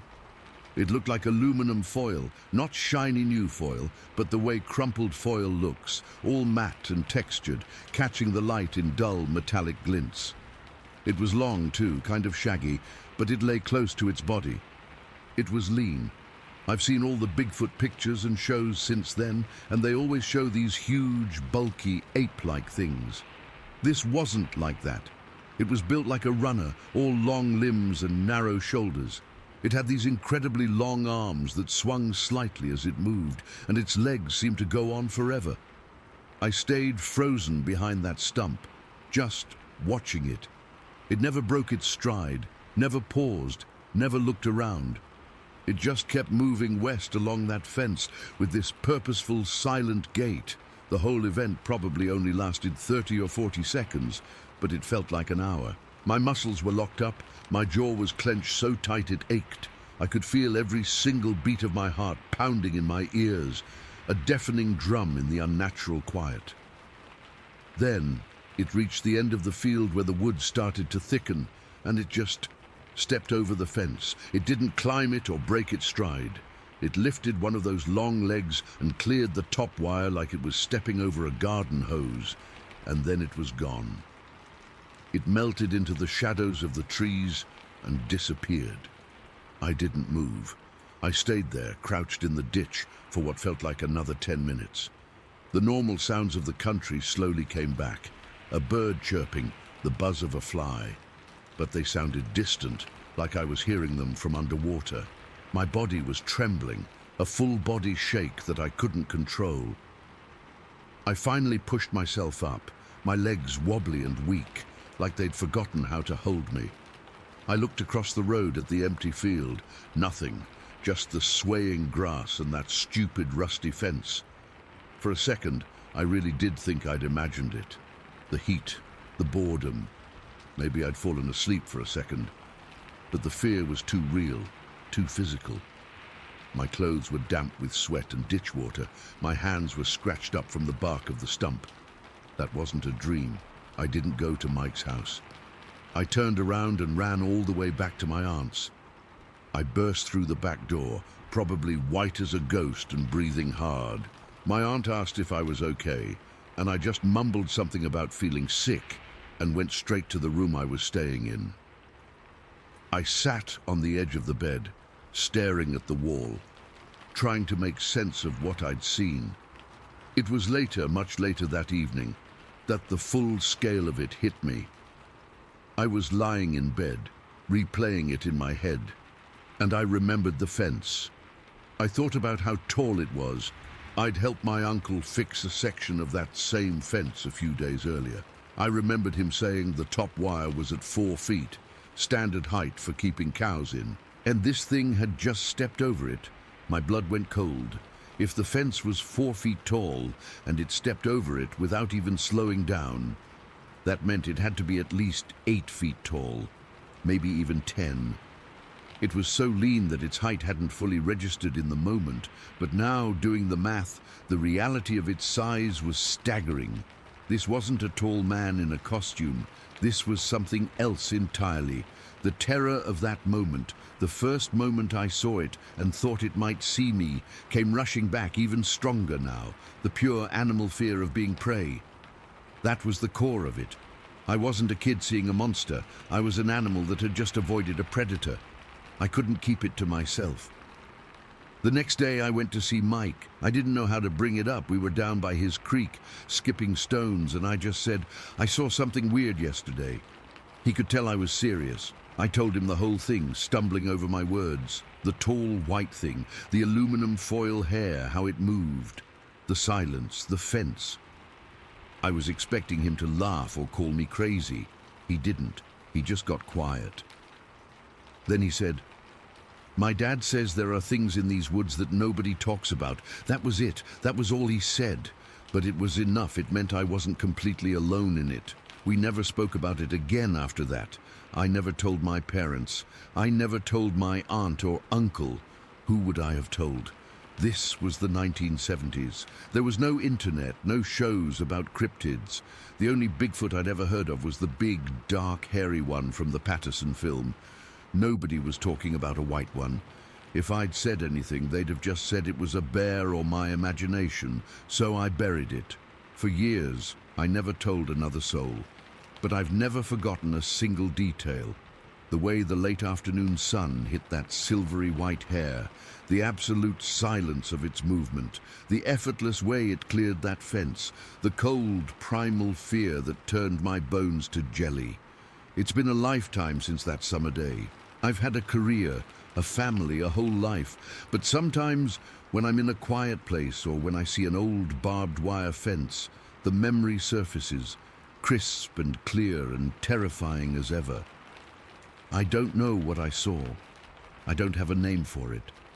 I just know that for 40-something years, I've been carrying the memory of something tall and white and silent, walking along a fence in Arkansas, and the gut-wrenching certainty that it never knew I was there. Story 14. Okay, so I've been sitting on this for a while, but I think I need to get it out there. Maybe writing it down will help. Or maybe it'll just make me relive the whole thing. I don't know. But here goes. We lived on Little Pine Road near Emily, Minnesota, for 12 years. 12 long years in this house tucked away in the woods, where the nearest neighbor is a good mile down the road, and the only sounds at night are usually the crickets or the wind rustling through the pines. It's peaceful, or it was until that one night. I still remember it like it was yesterday, even though it's been a few years now. My wife and we'd settled into a routine out here. You get used to the isolation, you know. You start to feel like you're part of the landscape, like the trees and the wildlife are just extensions of your home. But that night, everything changed. It was a typical evening in late fall. The air had that crisp, cold bite to it, the kind that makes you want to curl up by the fire and never leave the house. We'd had dinner, something simple. I think it was leftover stew, and we were winding down for the night. My wife was reading a book on the couch, and I was half watching some old movie on TV, not really paying attention. The windows were dark, pitch black outside, because there are no streetlights out here, just the moon and stars when they're visible. But that night was overcast, so it was like staring into a void. I remember feeling a little on edge earlier in the day, though I couldn't say why. Maybe it was because the woods had been unusually quiet. Normally you hear squirrels chattering or the occasional owl, but that afternoon it was dead silent. Like everything was holding its breath. I shrugged it off at the time, thinking it was just the weather shifting or something, but looking back, I should have paid more attention. Anyway, we were in the living room, and it must have been around 10 o'clock. The TV was on low, and I was about to suggest we head to bed when my wife suddenly froze. She was sitting next to me, and I felt her tense up. Then she leaned in close, her voice barely a whisper, so quiet I almost didn't catch it. "There's something outside the window," she said. Now my first thought was maybe a deer or a raccoon. We get those all the time. They come up to the house looking for food, especially when it's cold. But the way she said it, it wasn't casual. There was this urgency in her tone, a kind of fear I hadn't heard from her before.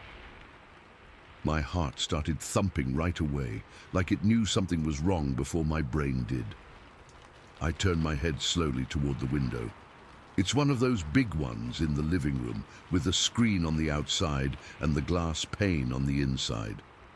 We keep the curtains open most nights because, like I said, there's no one around to peek in. But as I looked, I didn't see anything at first, just darkness. Then I noticed it, a shift in the shadows, like something was moving out there. My wife's hand gripped my arm, her fingers digging in. "Do you see it?" she whispered again. I didn't answer. Instead, I reached for the lamp on the side table. It's one of those old-fashioned ones with a pull chain, and my hand was shaking so bad I fumbled with it for a second. Finally, I yanked it, and the light clicked on, flooding the room with a warm yellow glow. That's when I saw them. 3 sets of eyes, pressed right up against the screen. They were about chest high on the window, and they had this orange glow to them, like embers from a fire. Not red, not yellow, but a deep, burning orange that seemed to pulse in the dark. I swear, my breath caught in my throat. I couldn't move.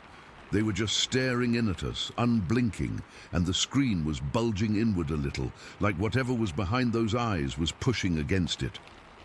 One of the figures was stooping down, lower than the others, so its face was angled upward to look inside. I couldn't make out much detail. It was too dark outside, and the light from the lamp only reached so far. But I could see the outline of a head, broad and shaggy, with those eyes burning right through me. The other 2 were taller, standing straight, and all of them were motionless, just watching. My mind was racing, trying to make sense of it. Bears don't stand on 2 legs like that, not for long, and their eyes don't glow orange. Coyotes or wolves wouldn't come this close to the house, and they'd be on all 4s. This was different. This was wrong. I felt a cold sweat break out on my forehead, and my stomach tightened into a knot. My wife was trembling beside me, and I could hear her breathing shallow and fast. We just sat there, frozen, for what felt like an eternity. Maybe it was only a few seconds, but it stretched out forever. Then, without any warning, one of them, the one stooping, let out a sound I'll never forget. It was a scream, but not like any animal I've ever heard. It was loud, piercing, and it came in 2 parts. First, a high-pitched shriek that made my ears ring, followed by a lower, guttural roar that seemed to vibrate through the floorboards. The sound was so intense, so full of raw energy that I felt it in my bones. It was like being hit by a wave of pure fear. The moment the scream ended, all 3 of them turned and ran. They moved on 2 legs, fast and fluid, disappearing into the darkness beyond the window. I caught a glimpse of their shapes, tall, bulky, almost human-like but not quite, before they vanished into the trees. The whole thing happened in a matter of seconds, from the scream to them bolting away. As soon as they were gone, the silence rushed back in, but it was heavier now, suffocating. My wife let out a choked sob, and I finally managed to stand up, my legs wobbly. I rushed to the window and peered out, but there was nothing there, just the empty night, the trees swaying slightly in the wind. I flicked the outdoor light on. We have a motion sensor, one by the porch, but it didn't trigger. Whatever they were gone. We didn't sleep that night. We stayed up, huddled on the couch with all the lights on and the doors locked. Every little noise made us jump, the creak of the house settling. the wind whistling through the cracks. I kept expecting to hear that scream again, or to see those orange eyes staring in from another window. My wife was crying off and on, and I tried to comfort her, but I was just as scared. My heart was still pounding, and my hands wouldn't stop shaking. I kept replaying it in my head. Those eyes, how they glowed, like they had their own light source, the way they were pressed against the screen, so close I could have reached out and touched them if the glass weren't there, and the scream, God, that scream. It wasn't just loud, it felt intelligent, like it was meant to scare us off, or worse, like it was a warning. The next morning, when the sun came up, I went outside to check the area around the window. The grass was damp with dew, and the air was cold and clear. I looked for footprints, but the ground was hard and dry there, so I didn't find much. A few scuff marks near the window, but nothing definite. No broken branches or anything else out of the ordinary. It was like they'd never been there at all, but we knew they had. That image is burned into my brain. For weeks after, we slept with the curtains closed and a nightlight on. Every time we heard a noise outside, we'd tense up, waiting for it to happen again. But it never did. We never saw them after that night, and we never heard that scream again. We lived there for another couple of years before we finally moved away. The isolation that once felt peaceful now felt threatening. Every shadow in the woods seemed to hide something, and the quiet nights were filled with a tension I couldn't shake. My wife still has nightmares about it sometimes, and I wake up in a cold sweat remembering those orange eyes. I've tried to rationalize it over the years. Maybe it was a group of bears acting strange, or some kind of optical illusion. But deep down, I know it wasn't. It was something else, something I can't explain. And that's what haunts me the most, not knowing what they were or why they came to our window that night. Even now, when I'm in a quiet place, I sometimes hear an echo of that scream in my mind. It's a reminder of how small we are out here in the wilderness and how much we don't understand. We thought we were safe in our little home on Little Pine Road, but that night showed us we weren't. We were just visitors in their territory. So yeah, that's my story. I don't tell it often because people look at me like I'm crazy, but it's true. Every word of it, and I still can't explain what happened, not really. All I know is that those eyes and that scream changed everything for us, and I'll never forget the fear of that one night. Story 15. It was one of those Tennessee afternoons that feels thick and heavy, the kind where the air just sits on your skin and doesn't move. Me and my brother, we'd just gotten off the school bus, maybe an hour before. The whole ride home, all we could talk about was getting down to the creek to fish. We weren't planning on catching anything big, just messing around, but we were out of bait. Our grand plan was to ride our mini bike down the gravel roads behind our house and dig up some worms or find some crickets.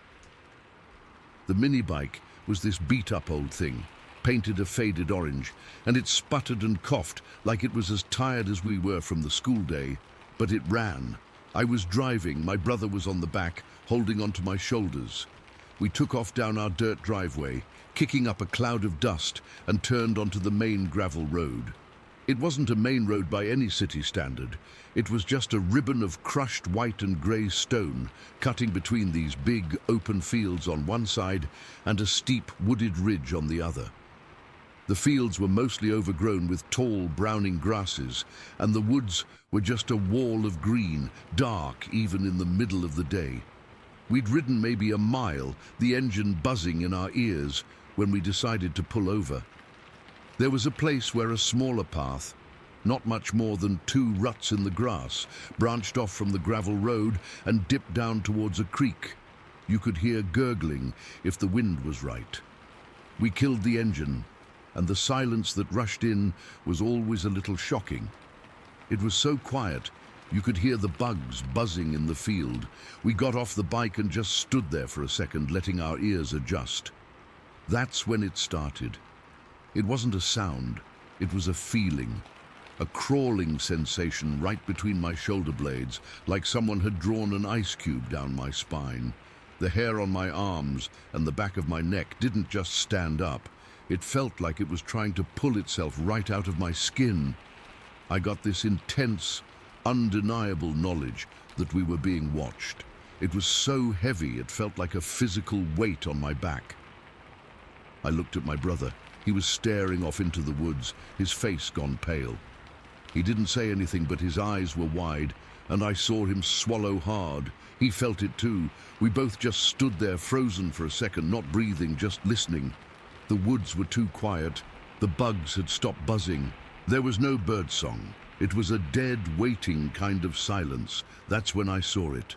About 40 yards away, right at the tree line where the open field met the woods, there was a shape. At first my brain tried to make it into a stump or a weird shadow or a bear. Tennessee has black bears, you see them sometimes, but this wasn't a bear. It was upright, or mostly upright. It was hunched over, but it was tall, so much bigger than a man. Its shoulders were massive, just impossibly broad and thick. It was covered in hair, but it wasn't fur like a bear's. It was dark, a kind of blackish brown, and it looked matted, almost filthy, like it had been caked with mud and leaves and left to dry. It was moving, its back was to us, and it had these long, ridiculously long arms that were just swinging slowly, deliberately, through a big patch of mayapple plants. You know, mayapples, they have these big, flat, umbrella-like leaves. This thing was pushing its hands through them, its fingers. I couldn't see distinct fingers. It was more like dark, meaty hooks were just combing through the plants, like it was searching for something. The movements were so steady, so purposeful. It wasn't frantic. It wasn't an animal rooting for food. It was methodical. It knew what it was doing. I couldn't look away. My feet felt glued to the gravel. My heart wasn't just beating fast, it was slamming against my ribs so hard I thought it was going to crack them. I could feel the blood pulsing in my temples, a dull, throbbing pressure. My mouth was so dry, my tongue felt like sandpaper. I could smell the dry dust from the road, the damp scent of the creek, and underneath it all, just for a second, a smell I can't even describe. It was musky, like a wet dog, but sharper, ranker, like old meat and stagnant water. My brother made a sound beside me, a tiny, choked-off gasp. I flicked my eyes over to him for half a second. He was staring, his jaw hanging open, his whole body rigid with terror. When I looked back at the thing, it was still doing the same motion, its long arms sweeping through the mayapples. It hadn't noticed us, or maybe it had, and it just didn't care. Then, the thought that broke the spell. It's between us and the bike. We hadn't said a single word to each other. There was no run or what is that? It was a shared primal understanding. We turned at the exact same moment. The movement wasn't graceful. It was a clumsy, panicked spin, our feet skidding on the loose gravel. And then we were running. I've never run like that in my life. It wasn't a sprint. It was a blind, frantic scramble. Every muscle in my body was screaming. The gravel crunched and shifted under my sneakers, threatening to twist my ankle with every step. I could hear my brother right behind me, his breathing coming in ragged, sobbing pants. I didn't dare look back. I just focused on the mini-bike, a splash of orange against the grey road that seemed 1,000 miles away. My lungs were burning. I could feel the cold air scraping its way down my throat. I fumbled for the key in my pocket, my fingers numb and clumsy. I swear it took me 3 tries to get the key into the ignition. My whole hand was shaking so bad I could barely hold it steady. My brother vaulted onto the back, his weight hitting the seat so hard the bike rocked. I didn't even have my feet properly on the pegs when I turned the key and kicked the starter. The engine coughed, sputtered, and for one heart-stopping second, I thought it wasn't going to start. It was the loudest silence I've ever heard. Then it roared to life, a sound I usually found annoying, but in that moment was the most beautiful noise in the world. I twisted the throttle, and the back tire spun, throwing a shower of gravel behind us. We fishtailed for a second before the tire caught, and we shot forward. The wind hit my face, and for the first time since I saw that thing, I felt a tiny, tiny sliver of relief. We were moving, we were getting away. We were maybe 50 feet down the road picking up speed when this stupid, morbid curiosity took over. I had to know. I had to see if it was following us. I risked a glance over my shoulder. It wasn't following. It had turned around. It was standing at the edge of the tree line, facing the road now. It was just standing there, watching us. I didn't see its eyes. Its face was just a darker patch in all that matted hair, but I knew it was looking right at us. Its body was still hunched, but I could see its chest, massive and barrel-like. Its arms hung down past its knees, just dangling there, looking heavy and powerful. It made no move to chase us. It didn't make a sound. It just stood, a solid black shape against the green of the woods, and watched as we sped away. That image is burned into my brain more than the image of it searching through the plants. The sheer stillness of it. The absolute calm. It wasn't startled. It wasn't angry. It was just observing, like we were something interesting that had briefly crossed its path. The rest of the ride home is a blur. I just remember holding onto the handlebars so tight my knuckles were white, leaning forward like I could make the bike go faster by sheer will. I didn't let off the throttle until we were skidding to a stop in our own driveway, the engine screaming. We both jumped off the bike and it fell over on its side, the engine still running, whining against the dirt. We didn't even try to pick it up. We just ran for the house, burst through the back door and slammed it shut, leaning against it like we were trying to hold the whole world out. We were both gasping for air, covered in sweat and dust. My mom came into the kitchen, asking what all the racket was about. We tried to tell her. We were talking over each other, our words tumbling out, a jumbled mess. There was something in the woods. It was huge. It was watching us. We couldn't describe it properly. It was like a big man, but covered in hair. It had long arms. It was bigger than a bear. It sounded insane, even to my own ears. My mom thought we'd seen a bear and gotten spooked. She told us to calm down, to get a drink of water. She righted the mini bike for us later, but we knew it wasn't a bear. A bear walks on all fours. A bear doesn't stand like that. A bear doesn't use its hands to search through plants with that kind of slow, deliberate intelligence. A bear doesn't just stop and watch you leave with that kind of awareness. The terror of that day didn't fade. It changed. The initial heart-pounding run-for-your-life fear settled into a deep, nervous dread that's never really gone away. It's the wondering that gets you, the what-ifs. What if the mini-bike hadn't started? What if we had been on foot further down the path? What if we decided to go into the woods instead of staying on the road? But the worst thought, the one that still makes my skin go cold, is the one I can't shake. That feeling of being watched, hit us, before we ever saw it. That crawling sensation on my neck started when we were still by the mini-bike, just standing there. It was watching us long before we ever knew it was there. It knew we were there the whole time. It let us see it, and then it just watched us run. Story 16. That night, the woods were so dark, you couldn't see your own hand in front of your face. There was no moon, no stars, just a thick, wet blackness that seemed to swallow sound. I'd been moving for hours, sticking to the thickest brush, my ears straining for any sign of the guys playing the enemy. My uniform was soaked with sweat and a fine, cold mist that had been hanging in the air since sunset. Every branch that snapped under my own feet sounded like a gunshot. My heart hadn't stopped thumping a nervous rhythm against my ribs since the sun went down. I found a good spot to hole up for a bit, a little depression in the ground behind a fallen pine tree. The smell of wet earth and rotting leaves was so strong I could taste it.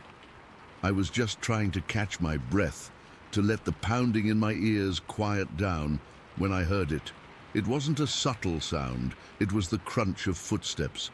Not the careful, trying to be quiet steps of another soldier. These were heavier, purposeful, They were coming from my left, from deeper in the pines. My first feeling was a wave of pure relief. Another person, it had to be, another guy from my unit, maybe lost like me, or one of the aggressors finally stumbling onto my position. Either way, it was human.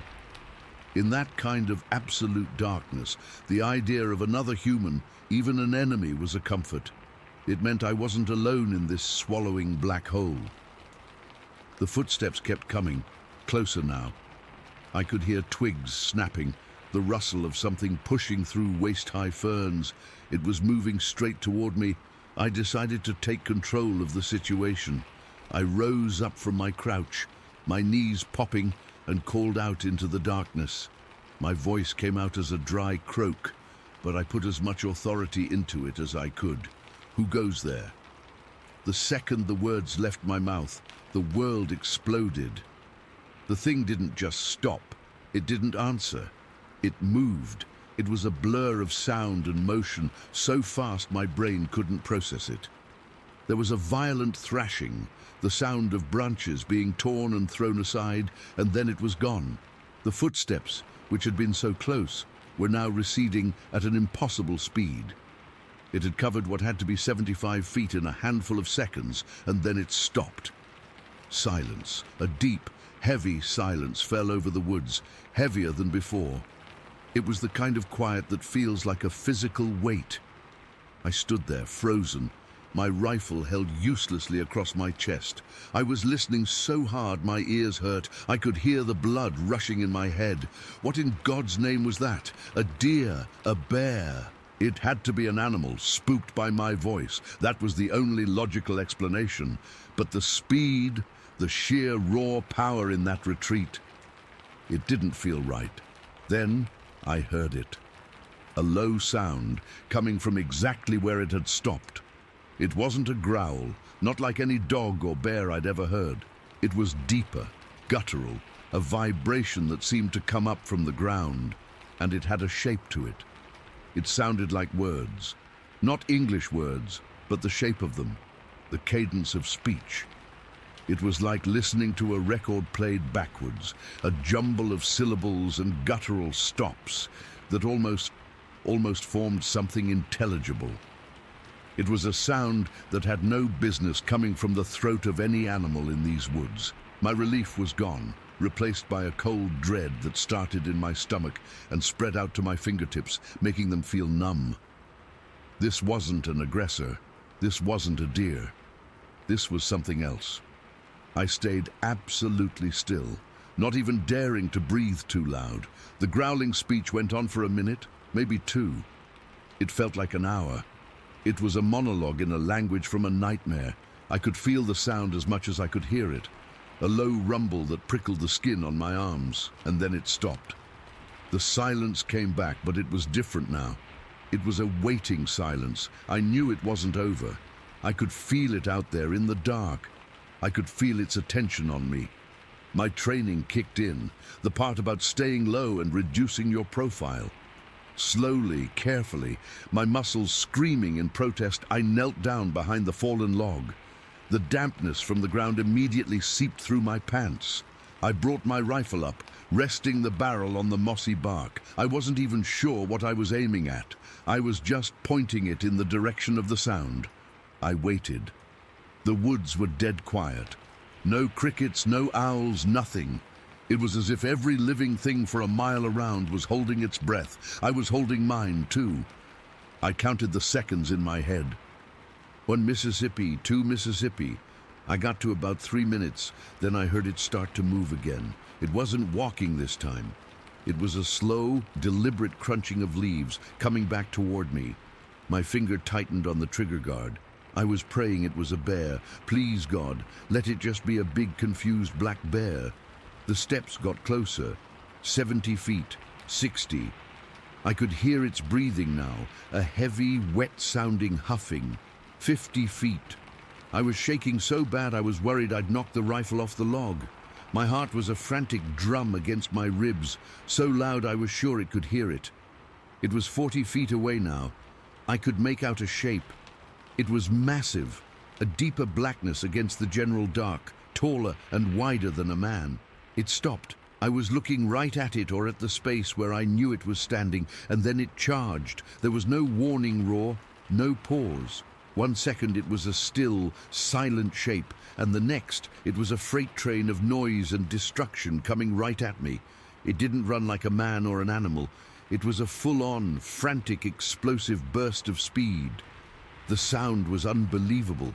It wasn't just running through the brush, it was ploughing through it. Small trees, saplings, thickets of briars. It smashed through everything in its path. I heard wood splintering, the sound of branches the size of my arm being snapped like twigs. The ground actually vibrated under my knees. That's when the fear took over completely. It wasn't just being scared anymore. This was a primal animal terror that bypassed my brain and went straight to my spine. Every hair on my body stood straight up. My scalp tightened. A cold sweat broke out all over me, instantly ice cold in the damp night air. I felt a pressure in my bladder, a sheer, unadulterated panic that screamed one thing and one thing only: run. I didn't think. I didn't fire my rifle. I didn't do anything a soldier is supposed to do. I just ran. I scrambled up from my knees, my legs almost buckling under me, and I took off. I didn't look back. I didn't have a direction. I just ran away from the sound of that thing crashing through the woods toward me. I crashed through the undergrowth, thorns tearing at my clothes and skin. I didn't feel them. I fell once, hard, my knee slamming into a rock, and I was back up and running before the pain even registered. The only thing in my world was the sound of my own ragged, sobbing breaths and the thunderous noise of that thing behind me.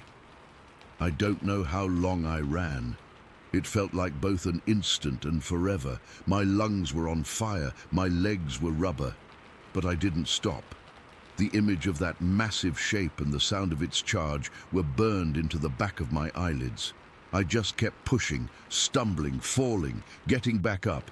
Then through the trees I saw it, a flicker of orange, a fire. I nearly cried with relief.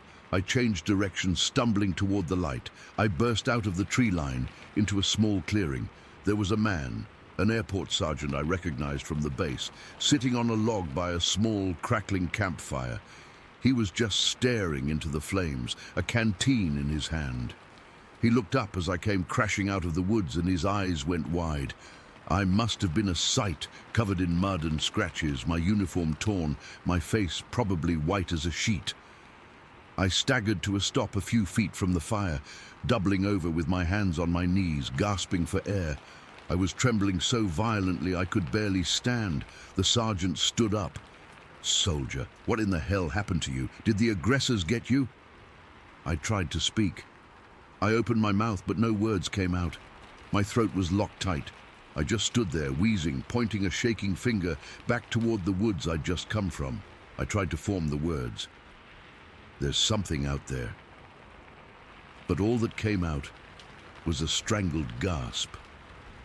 My mind was just a scrambled mess of the darkness, the backward growling, and the world-ending sound of its charge. He came over and put a hand on my shoulder. "Easy, son, easy. I'll catch your breath." I finally managed to look up at him, my eyes probably wild. I shook my head, still unable to speak. How could I possibly explain it? How could I tell him I'd just been charged by something that sounded like a demon and moved like a tornado? He'd think I'd lost my mind. Maybe I had. I just stood there by the fire, the heat doing nothing to stop the deep, bone-chilling cold that had settled inside me. I kept staring back into the blackness of the trees, half expecting to see that massive shape step out into the firelight. It didn't. The sergeant gave me some water and I sat on the log, never taking my eyes off the tree line. I never did say a word to him about what happened.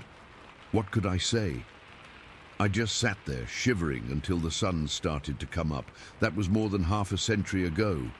I'm an old man now. I've been through a lot in my life, but I've never, ever forgotten the feeling of that night. The pitch black, the relief turning to ice in my veins, the sound of that growl that almost formed words, and the sheer, earth-shattering terror of hearing it come for me through the trees. I never saw what it was. I only heard it and felt it and ran from it, and sometimes on a quiet, moonless night I can still hear it. Story 17. All right, so I've never told this to anyone outside of my family, and even then, I don't think they ever really believed me. Not fully. But it's been on my mind a lot lately, and I guess writing it down might help. Or maybe it'll just freak me out all over again. I don't know. But it happened. Every single second of it, and I need to get it out. I was 17 years old. This was back in the 70s, in 1976 to be exact. October the 24th. I remember the date because the next day was my mom's birthday. And the whole way home I was just thinking, I need to get her a card. I can't believe I forgot. Stupid stuff like that, because my brain was just scrambling for anything normal to hold on to. I lived in Orlando, Florida. Still do, actually. But back then, Orlando was different. It wasn't all theme parks and tourists. Where I was, out near the edges of Orange County, it was mostly just flat land, orange groves for miles, and these patches of scrub pine and palmetto bushes, real quiet, real dark at night. That night, I'd been out at a friend's house. We were just listening to records, nothing crazy. I drove an old Jeep, a beat-up CJ5 that my dad helped me get running. It was noisy, the suspension was shot, and the heater didn't work, but it was mine and I loved it. I was driving home. Must have been just after midnight. The roads were empty. I was on this long, straight dirt road that cut between two big orange groves. It was a shortcut I took all the time, knew it like the back of my hand. I started getting a cramp in my leg from working the clutch, so I figured I'd pull over for a minute. Just stretch, you know, maybe have a smoke. I pulled the Jeep onto the shoulder, the tires crunching on the sandy dirt.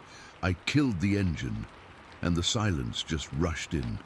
It was one of those Florida nights that's still kind of warm, humid, with a billion crickets chirping, and the occasional hoot of an owl way off in the distance. The air smelled like oranges and damp earth. I left the headlights on because, well, it was pitch black otherwise. The beams cut two bright tunnels into the darkness, lighting up the sandy road and the first line of trees. I got out, stretched my arms over my head, and then leaned against the side of the Jeep, just breathing. It was peaceful, for about 30 seconds. That's when I heard it. At first it was just a rustle in the palmetto bushes off to my right. I figured it was a raccoon or maybe an armadillo rooting around. They're noisy little things, but then the sound changed. It wasn't a scuttling, it was heavier. A slow, deliberate crunch, crunch. Like someone was walking, and it was walking on two legs. I know how that sounds, but you can tell. An animal on four legs has a different rhythm. This was a left-right step, and with every step, I could hear twigs snapping, not little ones, good-sized sticks. My heart started beating a little faster. Maybe it's a person, I thought, some drunk from one of the groves, or maybe a hunter who got lost. But who'd be out here in the middle of the night? I felt a prickle on the back of my neck, that feeling you get when you know you're not alone. "Hello?" I called out. My voice sounded small and stupid in the huge, dark quiet. The walking stopped. The crickets had even gone silent. It was just me and the hum of the Jeep's engine as it cooled down. I stood there frozen, listening so hard my ears started to ring. Nothing. Then the footsteps started again, closer this time. They were coming from the tree line, but still inside it, hidden by the shadows and the thick brush. I took a step back towards my open driver's side door. My mouth was dry. This wasn't right. I scanned the ground near my feet and saw a decent-sized fallen branch, about as thick as my wrist and maybe 3 feet long. I bent down and picked it up. It felt solid in my hand, a stupid little weapon, but it was better than nothing. "I've got a stick," I yelled, and I remember how pathetic that sounded even as I said it. "Just stay back." The footsteps didn't slow down. They got faster. Crunch, crunch, crunch. It was coming right for the edge of the tree line, right towards my headlights, and then it stepped out. It came out of the shadows between two pine trees, and my brain just broke. For a second, I couldn't process what I was seeing. It was massive. I'm not talking tall, I'm talking huge. It had to be at least 10 feet tall, maybe more. Its shoulders, God, its shoulders were so wide, they looked as broad as the hood of my Jeep. It was covered in hair, but it wasn't fur like a bear.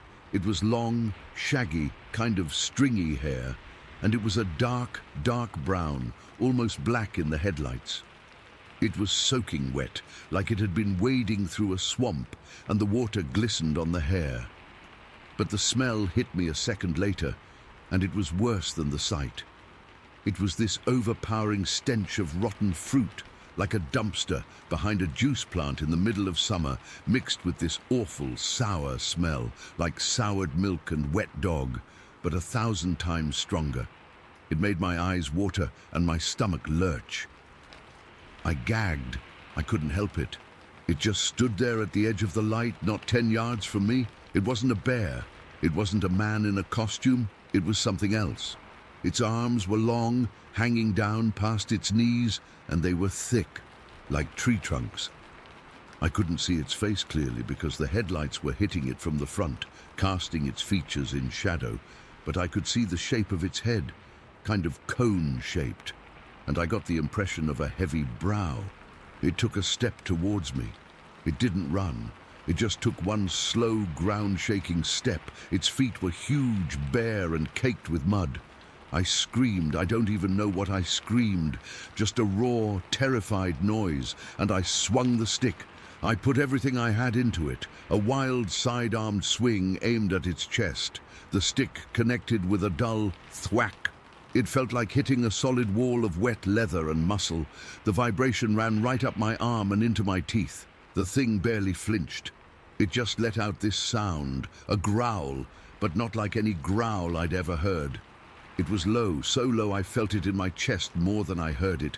A deep, rumbling grrr that seemed to come from the earth itself. It wasn't a sound of pain. It was a sound of annoyance, like I was a fly it was about to swat. That's when pure animal terror took over. Every thought in my head vanished except one: get in the Jeep.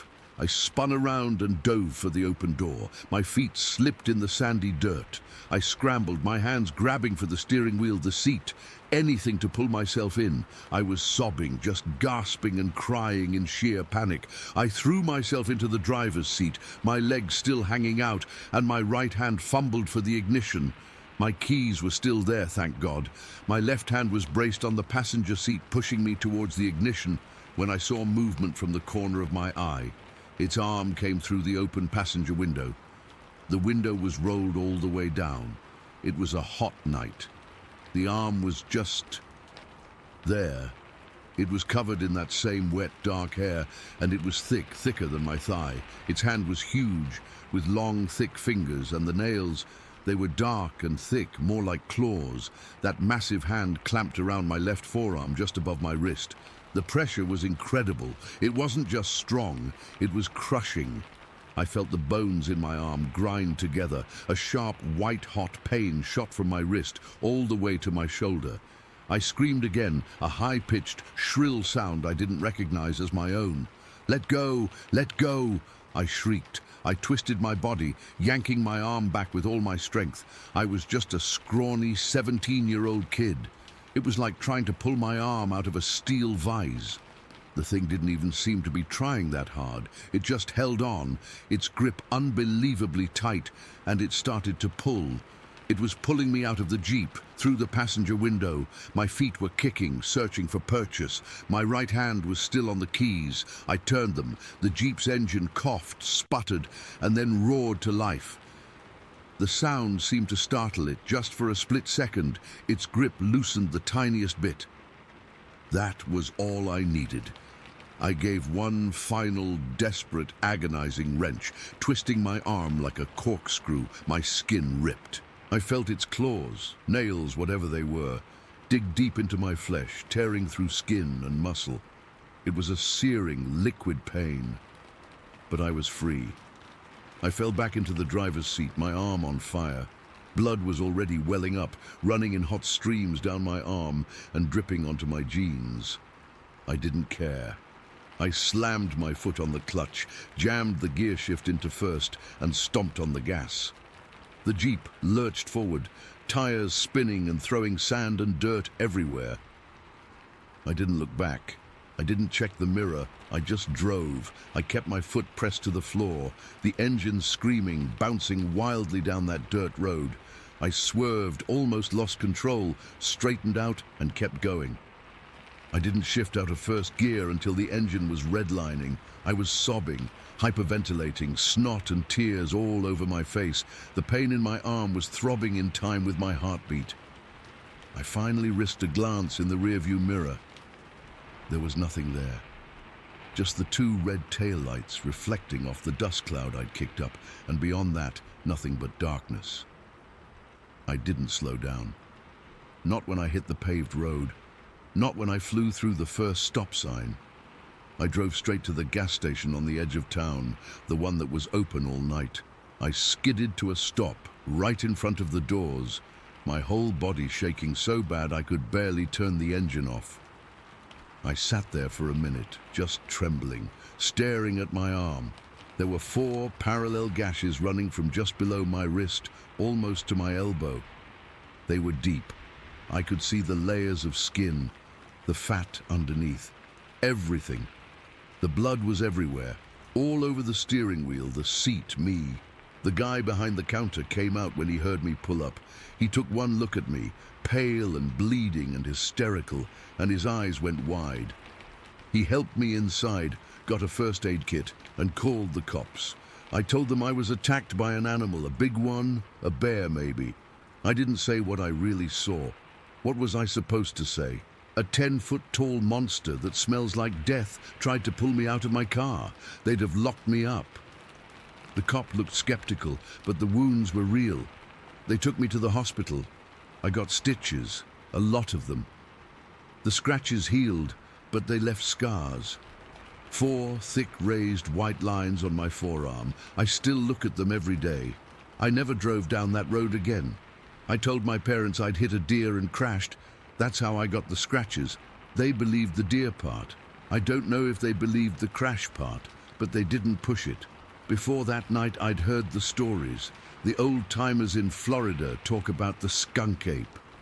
I always thought it was a joke, a dumb legend for scaring kids or bringing in tourists, just a foul-smelling Bigfoot for the swamp people. I don't think it's a joke anymore. I know what I saw. I know what grabbed me. I know that smell, a smell that still haunts my nightmares.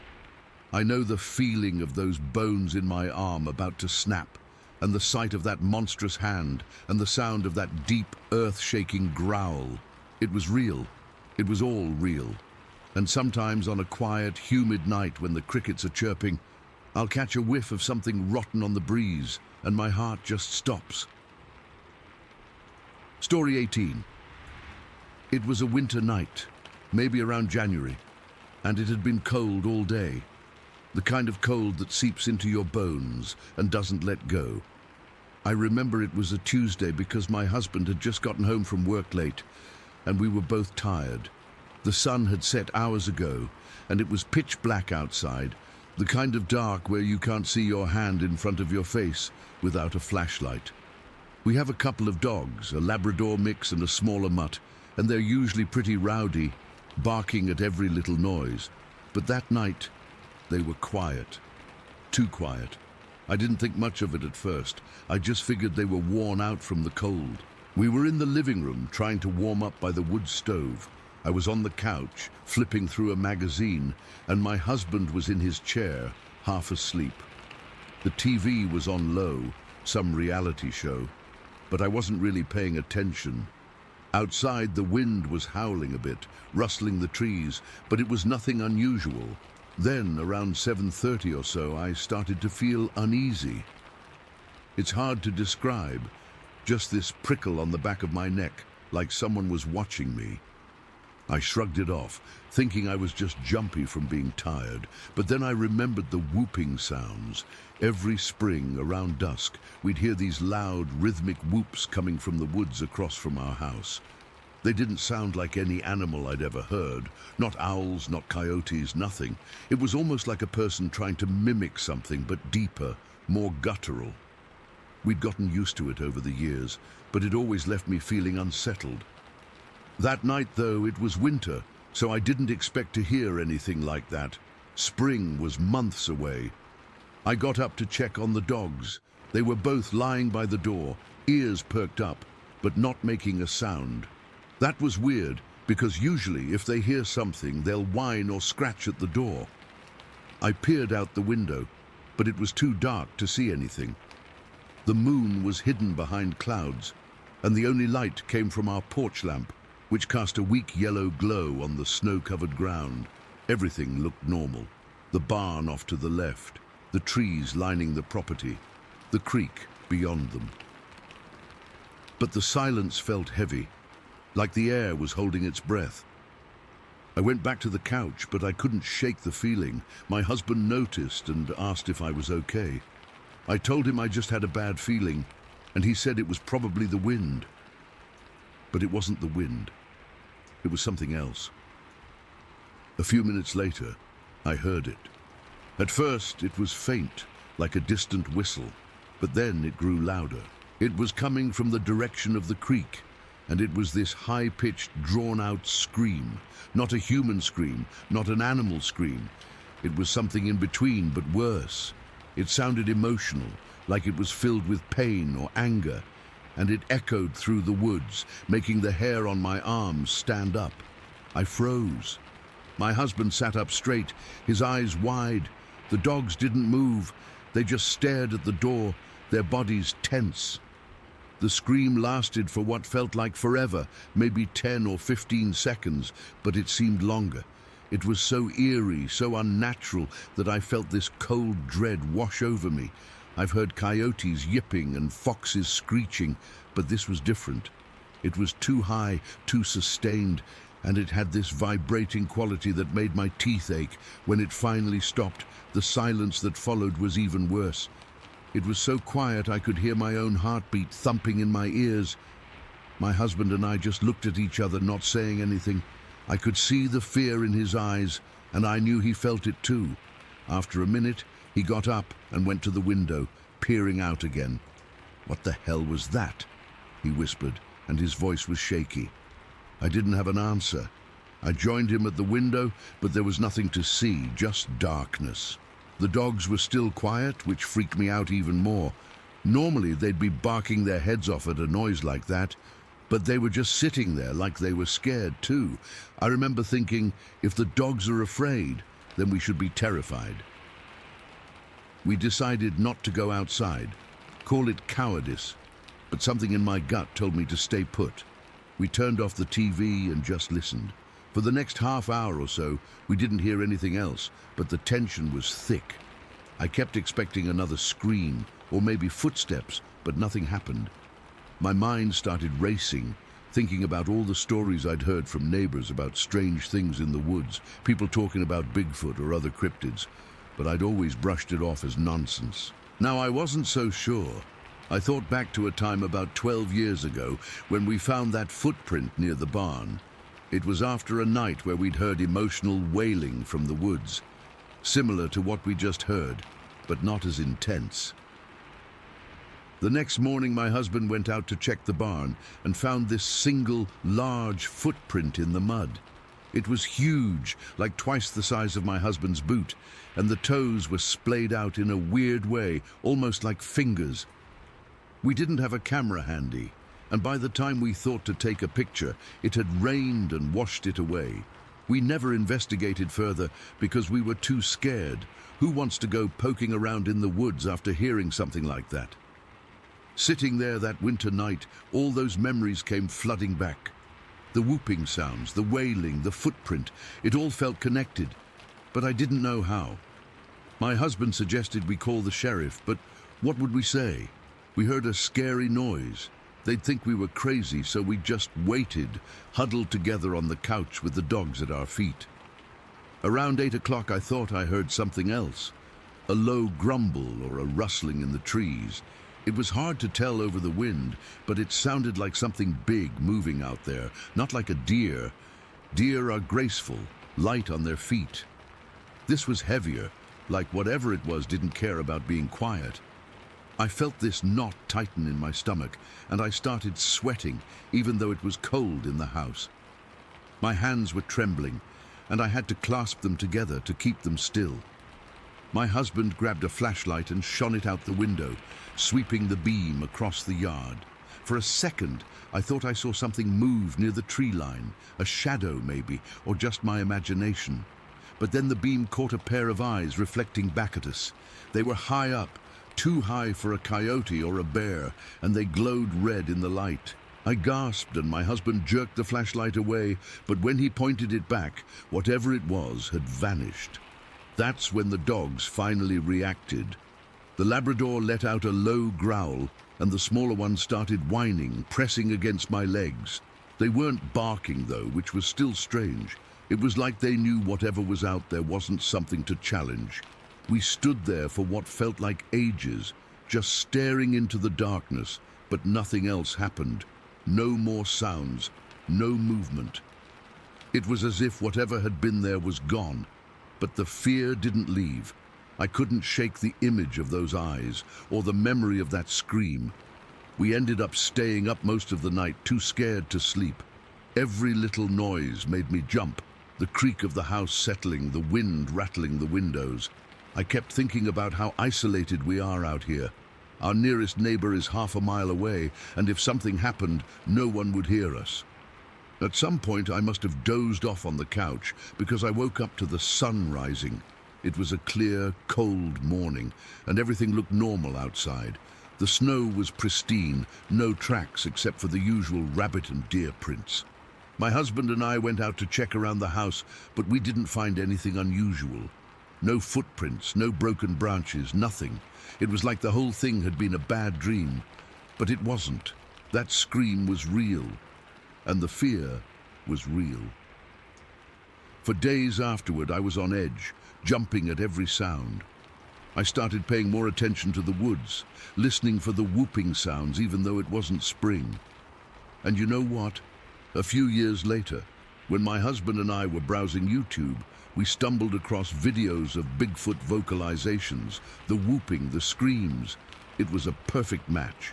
Hearing those recordings sent chills down my spine because it was exactly what we'd heard that night, and over the years, we looked into it and found out that Portage County has had reported sightings, which made it all click into place.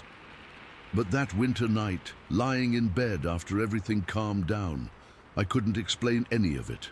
All I knew was that something was out there, something big and unknown, and it had come too close for comfort. Even now, when I hear a strange noise at dusk, my heart starts racing, and I remember that scream echoing through the trees, and how for one terrifying night, the world didn't feel safe anymore. I still don't know what it was, and maybe I never will. But I'll never forget the fear that gripped me then, and how it changed the way I see the woods around our home. Story 19. It was the summer of 1968, and my family was on our annual camping trip. We went to this place in Bucks County, Pennsylvania every year. It was a tradition. I was 16 that year, and like any 16-year-old, I was itching for some independence, some time away from my parents and my younger brothers. The campground was familiar, but it was big, and there were always sections I hadn't explored yet. That morning, I woke up early. The air was cool, but you could tell it was going to be a hot one later. The inside of our tent smelled like canvas and damp earth. I could hear my dad already starting a fire, the crackle of the kindling, and my mom fussing with the percolator. I just wanted to get out. I had my bike with me, this old Schwinn I'd saved up for. It was my freedom. After a quick breakfast of some burnt toast and orange juice, I told them I was going for a ride. My mum gave me the usual warning to be back before lunch and to be careful. I just nodded, already swinging my leg over the bike seat.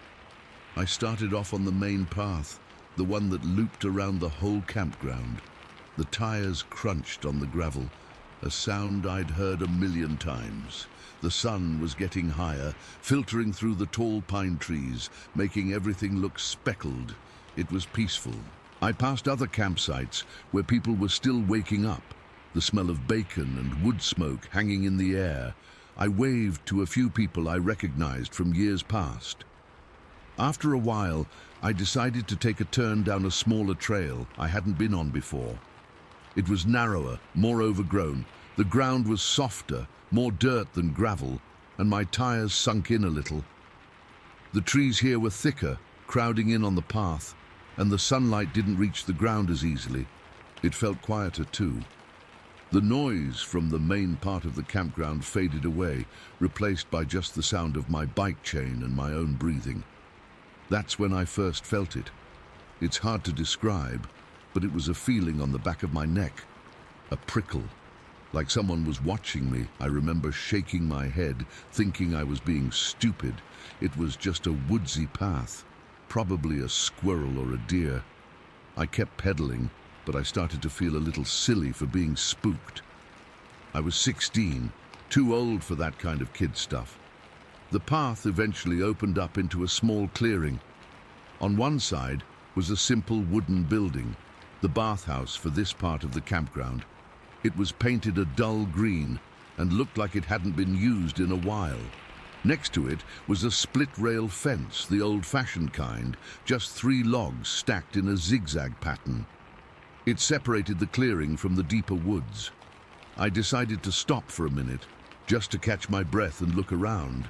I leaned my bike against the fence, the kickstand sinking into the soft ground. I remember looking out into the woods beyond the fence. It was dark in there, a tangle of leaves and shadows. I remember thinking how different it looked from the sunny, open part of the campground. It felt ancient. I turned away from the woods to look back at the bathhouse, just taking in the quiet. I wasn't thinking about anything in particular. Maybe what we were having for lunch, or if I could talk my dad into letting me drive the car on the dirt roads later. Then I turned back to get on my bike, and it was there, on the other side of the fence, not 5 feet away from me. My brain just stopped. It couldn't process what I was seeing. It was a creature, that's the only word for it. It was standing upright, and it was about as tall as my dad, who was 5.5 feet. It had one of its hands. They were more like long, powerful-looking hands with thick fingers, gripping the top rail of the fence, and it was rocking, just slightly, back and forth, from its feet to its hands, a nervous, restless motion. Its face, God, its face. It was right there in a patch of sunlight that came through the trees.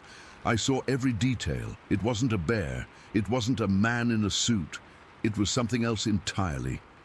The skin on its face was dark, like wet leather, and it was covered in a fine, dark hair, but you could still see the skin underneath. Its eyes were what got me first. They were a light brown, almost amber, and they were wild.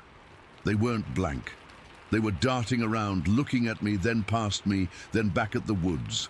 They were intelligent and full of a kind of frantic energy. Its mouth was slightly open. I could see its teeth. They weren't fangs. They were flat, like human teeth, but maybe a little wider, and they were dark too, like it had been eating dirt or something. The whole face was a mix. The brow was heavy, like an ape's, pushing down over those darting eyes. But the structure of the cheeks, the set of the mouth, it had something human in it, something that made the whole thing 1,000 times worse. It wasn't a monster from a movie. It was a living thing, and it was right there. I didn't scream. I didn't make a sound. I was frozen solid, but my mind was screaming. Every instinct in my body was telling me to run, but I couldn't move my legs. I just stood there, locked in place, staring at it, and it stared back. That rocking motion never stopped. It was like it was as anxious as I was terrified. The strangest part was, for those few seconds, I felt a weird, unnatural calm. It was like my brain had shut off all the extra noise and was just focused on survival. There was no thought, just pure observation. I noticed how the hair on its arms was matted in places. I saw the way its knuckles were white, where it was gripping the fence rail. I smelled it. There was a smell, a musky, earthy odor like wet dog and old leaves, and something else I can't name. It was thick in the air. I don't know how long we stood like that.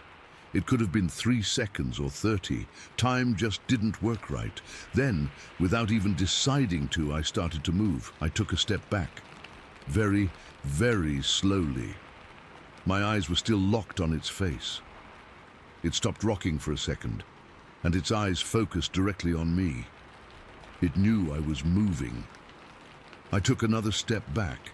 My heart was still quiet in my chest, a distant thump, like it was waiting for permission to start pounding. My bike was still leaning against the fence. I had to get to it. I took another step and then another. I was putting distance between us. It hadn't made a sound. No growl, no roar. Just that silent, intense presence. When I felt the back of my legs touch the bike frame, I almost jumped out of my skin. I fumbled for the handlebars, my hands feeling numb and clumsy. I never looked away from it. I was afraid that if I blinked, it would be on my side of the fence. I swung my leg over the bike seat, my movements jerky and uncoordinated. I planted my feet on the pedals. It was still just watching me, gripping the fence, that restless energy coming off it in waves. I pushed down on the pedal, the bike lurched forward. I pushed again, harder this time, and the tires found purchase on the soft dirt. I didn't look back. I pedaled like I was trying to tear the bike apart. I stood up on the pedals, putting all my weight into it. The path was a blur.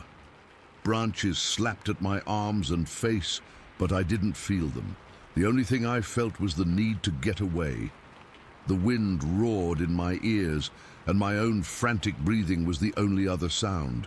It wasn't until I was halfway back to our campsite, when the main path widened and I could see other people, that the fear finally hit me. It was like a dam breaking. My heart just exploded in my chest. It was beating so hard and so fast I thought it was going to jump out of my throat. I started to shake all over. My hands were vibrating on the handlebars so badly I could barely steer. I was gasping for air, my lungs burning. I felt dizzy and sick to my stomach. I slowed down to a normal pace as I got closer to our site, trying to look normal. I didn't want anyone to see me like this. I didn't want to have to explain. My mum was at the picnic table making sandwiches. She looked up and smiled. "Have a good ride, honey." I just nodded, my throat too tight to speak. I got off my bike and my legs almost buckled underneath me. I leaned it against a tree and went and sat on a log by the dead fire pit. I was trembling. I wrapped my arms around myself, trying to make it stop. My dad came over. "You all right? You look pale." "I'm fine," I managed to choke out. "Just rode too hard, I think. Got a little winded." He bought it, or he seemed to. He clapped me on the shoulder and told me lunch was almost ready. I sat there for the rest of the day, just going through the motions. I ate a sandwich I couldn't taste. I listened to my brothers argue about something stupid. I helped my mom wash the dishes, but my mind was back at that fence. I kept seeing its face, those wild, darting eyes, the flat, dark teeth, the way it was rocking like a caged animal. I never told anyone, not my parents, not my friends when I got home. Who would have believed me? They'd have said it was a bear or my imagination, or that I'd fallen asleep and had a nightmare. I was a 16-year-old kid. I knew how it sounded, so I just buried it. I packed the memory away in a box in the back of my mind and tried to forget it was there, but it never really went away. For years afterward, I'd have dreams. Not every night, but often enough. In the dreams, I'd be back there, and it would be staring at me, and I'd be frozen, and then it would start to climb over the fence. I'd always wake up just as its feet touched the ground on my side, my heart hammering, covered in a cold sweat. Life went on. I grew up, got a job, got married, had kids of my own. The memory faded, becoming like an old scary story I'd once heard. Then a few years ago I was online, just browsing, and I stumbled onto a forum. It was for people who'd had strange experiences in the woods. I started reading, just out of curiosity, and then I saw it. A story from a guy in Oregon. He described seeing a creature, and he used the word Bigfoot. I laughed a little, but I kept reading. He described the feeling of being watched, the way it stood, the height, and then he described the face, the wild, intelligent eyes, the slightly open mouth, the flat teeth, the mix of human and ape features, the nervous rocking. My blood ran cold. I was sitting in my comfortable living room, 40-some years later, and I felt the exact same terror I'd felt as a 16-year-old boy. It was like a ghost had reached out of the past and grabbed me. I read more and more accounts, and they all had these same little details, the smell, the silence, the way it just watches you. That's when I knew for sure. It wasn't a bear. It wasn't my imagination. I had seen something that shouldn't exist, something that science says isn't real. But I saw it. I was 5 feet away from it on a sunny morning in 1968. And the image of its face, so expressive, so restless and full of some emotion I couldn't name, is burned into my mind forever. It's a piece of the world that doesn't fit, a secret the woods kept. And for one terrifying moment, it decided to let me in on it. I've never been able to explain it, not really. I just know what I saw.